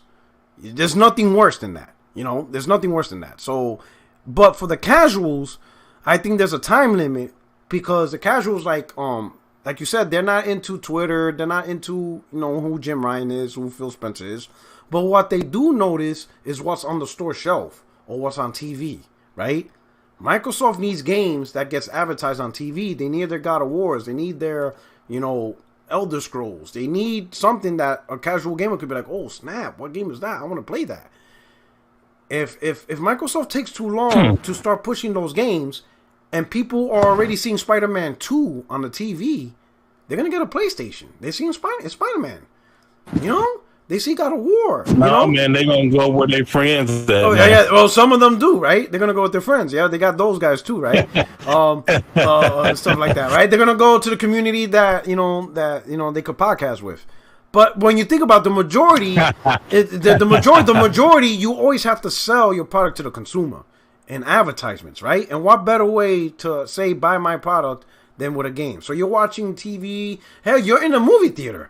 When the movie theaters open back up and you're back to watching Marvel movies, the new Doctor Strange movie, right? But before that movie starts, you got movie previews, right? But I seen games being advertised in movie. So now you're sitting there, you got your popcorn, you're excited, you're back in the movie theater, and the first thing you see is the new Spider-Man 2, and it says, boom, PlayStation 5.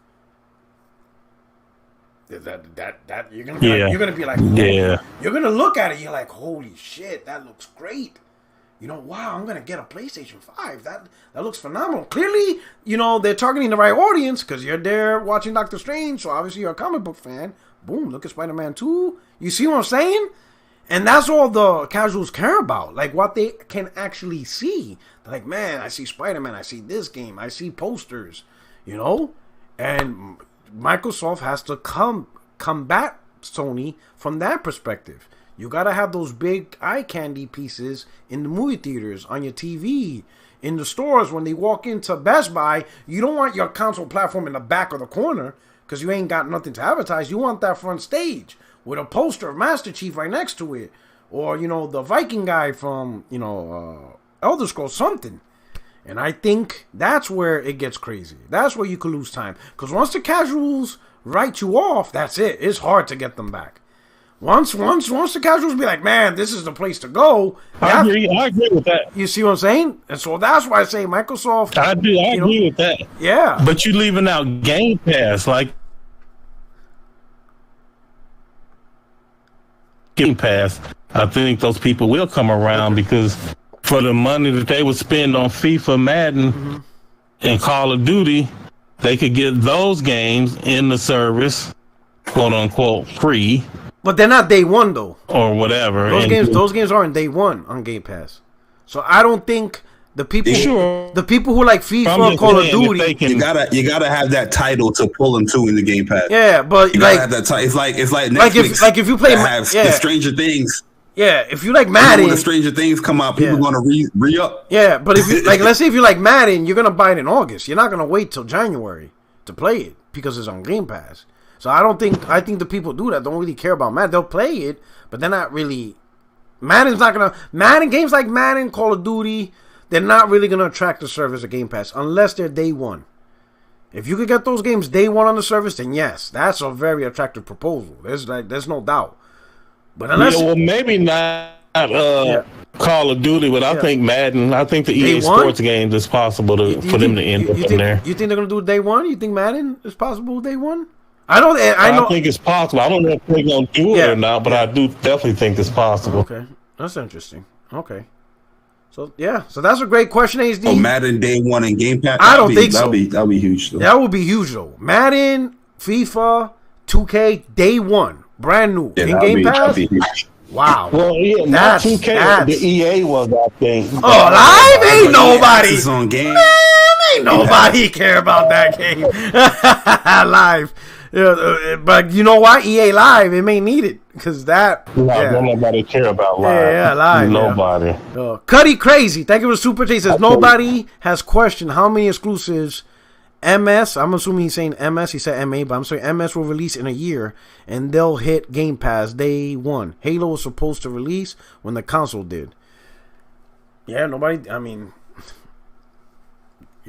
so I mentioned that in a tweet. I said that after the medium got rated for PS5, I said this technically means there is not, at this point in time, not one Xbox Series, next gen exclusive for this platform. Not one. Everything is cross gen. I feel like that's crazy. It's also weird. It's weird promotion with Halo when it comes to Xbox because the game got delayed and they were showing off like those development like articles and screenshots. Yeah, but it was nothing for the Series X or S. It was like a weird kind of. Like, yo, who are you trying to sell this game to? Like, Halo is Xbox, baby. You out here putting out PC shit. It's Game Pass. It's weird. Halo pushing Game Pass. Jacob Fields, thank you for super chat. He says, I have a really great question. Will we see Deathloop and Ghostwire Tokyo at the Bethesda conference? That would be awkward. No. I could guarantee you when I say that. No. Because that conference is specifically to push Microsoft. So they will not show it because they can't put it on Xbox. It's timed exclusive for PlayStation. So I kind of want them to do it, but I know they're not going to do it. But I just for the lulz, I want them to do it, but I know they're not going to do it. That will be an L instant. Okay. Cole saying that he think he gonna do it. I don't want no trouble, man. I don't want no trouble. Yo, Cole, that okay sound like a little info over there or something, man. What's going on? No, I don't know nothing. Man, if I knew something and I could tell it, I sure would. But no, I don't know nothing. Shoot, we have to see. That was a good question, though. Yeah, because Bethesda, they're making it seem like they are like a private publisher, right? They do their own thing. They still under their name. Like you notice, none of the Bethesda games go under Xbox Game Studios. Like they are still Bethesda. Yeah, so their games are releasing. I don't know, man. They may show Ghostwire Tokyo and they may show Deathloop on the Bethesda stage, but they may say coming to Xbox January 2022, or I don't know, whatever the date is. They could focus on that. Look at the showcase, though. It's called the Xbox and Bethesda Showcase, not the Xbox Showcase. Exactly. You know, notice it's not called the Xbox. They never did that before. They never said Xbox and 343 Showcase. They never said that. They never did that. They didn't say Xbox and Ninja Theory Showcase. No, it was always Xbox, Showcase or whatever, or or Microsoft Showcase.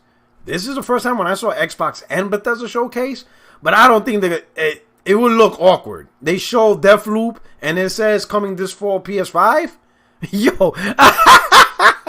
Yo, oh my God. You know what? I'm hoping that happens, man. I pray to God that happens. Please let that happen. Shout out to my man Persona, man. The optics. Oh my God. Look crazy. You know what I'm saying? Cuddy Crazy. He says, what I'm trying to say is MS isn't going to release no more than 1 or 2 first party a year. You know what?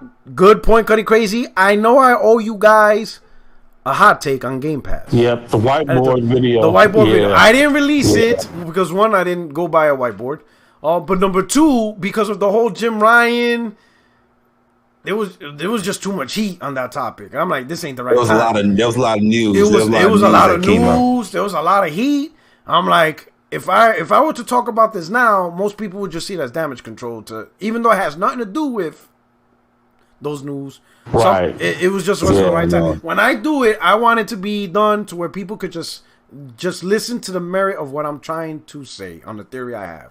Just listen to the merit, and it just makes us wonder, you know what? That does sound it does make, from a financial perspective, a logical sense. So that's why, I'll probably do it this Thursday before the showcase. Because if I don't have it out by Friday, then I'm going to wait till next week, because it's all going to be about E3 showcase and stuff like that. So, right. So what's today? Tuesday? So I got 2 days to do this. All right. So 1 day. Yeah. So great question, guys. You know what I'm saying? Great topics. I hope you guys enjoyed the show. Hey, Optimus, what's your latest content on your channel? We did part 4 of my guy Larry was talking about. He's the audio designer for Volition. He's talking about working through the pandemic, what happened with COVID hit. Then he explains dynamic mixing and creating sound effects. It's a pretty good episode. Okay. So check Optimus Code out. If you go to my main YouTube page, you click on the channel link. I have a list of all the panel members and their links to YouTube. Definitely check out Optimus Code. My man Jay Barry, what's up with What's Up PlayStation? What did you do last week? What can we catch up to? Yeah, man, we had a good episode last week, man, on Saturday. This Saturday, I don't know if we're gonna do an episode. There's too much games out. We keep it real with the people. Yeah, you gotta keep it real with the people. At least stream it. At least stream it. Stream it at least. Yeah, like my most anticipated games is out this week, man. Man, it's crazy. Final Fantasy. Back to back. Back to back, man. Guilty Gear, I'll be playing that today, and then Final Fantasy in the 10th, and Ratchet and Clank. It's too much, man. It's too much. Sony looking like Drake with back to back. You know what I'm saying? On Microsoft, they'd be like, we did another one and another one, and y'all still ain't they ship about the other one. Like, it's crazy. Sony's out here. But anyway, hey, I hope you all enjoyed the show. Thank you for rocking out. We're gonna see you again next week on Tuesday. Same bad time, same bad place. We'll talk about probably our opinions on the Xbox Showcase and any other shows that were present. So I hope you come join. If you're new to the channel, hey, subscribe. Check out these two gentlemen. Jay Barry and the What's Up PlayStation channel is also It's going to be a roast on Tuesday. It's going to be a roast. Man, you know what I'm saying? I say this again. I hope Optimus does not come on my show and looks at me and be like, I should have listened to you, Rock. I should have. I don't know why I don't listen to you. Like, I'm wrong. I want him to come on my show and be like, Rock, I told you. You didn't believe. Hey, they came out swinging. Be on the same page because I'm with Code on this one. I'm with Code. I'm with Code, man. We going there. Yeah, man. I hope Microsoft pleases you. You understand me? I cannot be unpleased. Like, if the show doesn't end up good, I'll just be like, it's just another day. It'd be like, whatever. It is. You wake up, you go to sleep. sun rises in the east, sets in the west. It is what it is. It's another day of Xbox. But if they blow it out the park, that'll be fantastic, and it'll be great for gaming.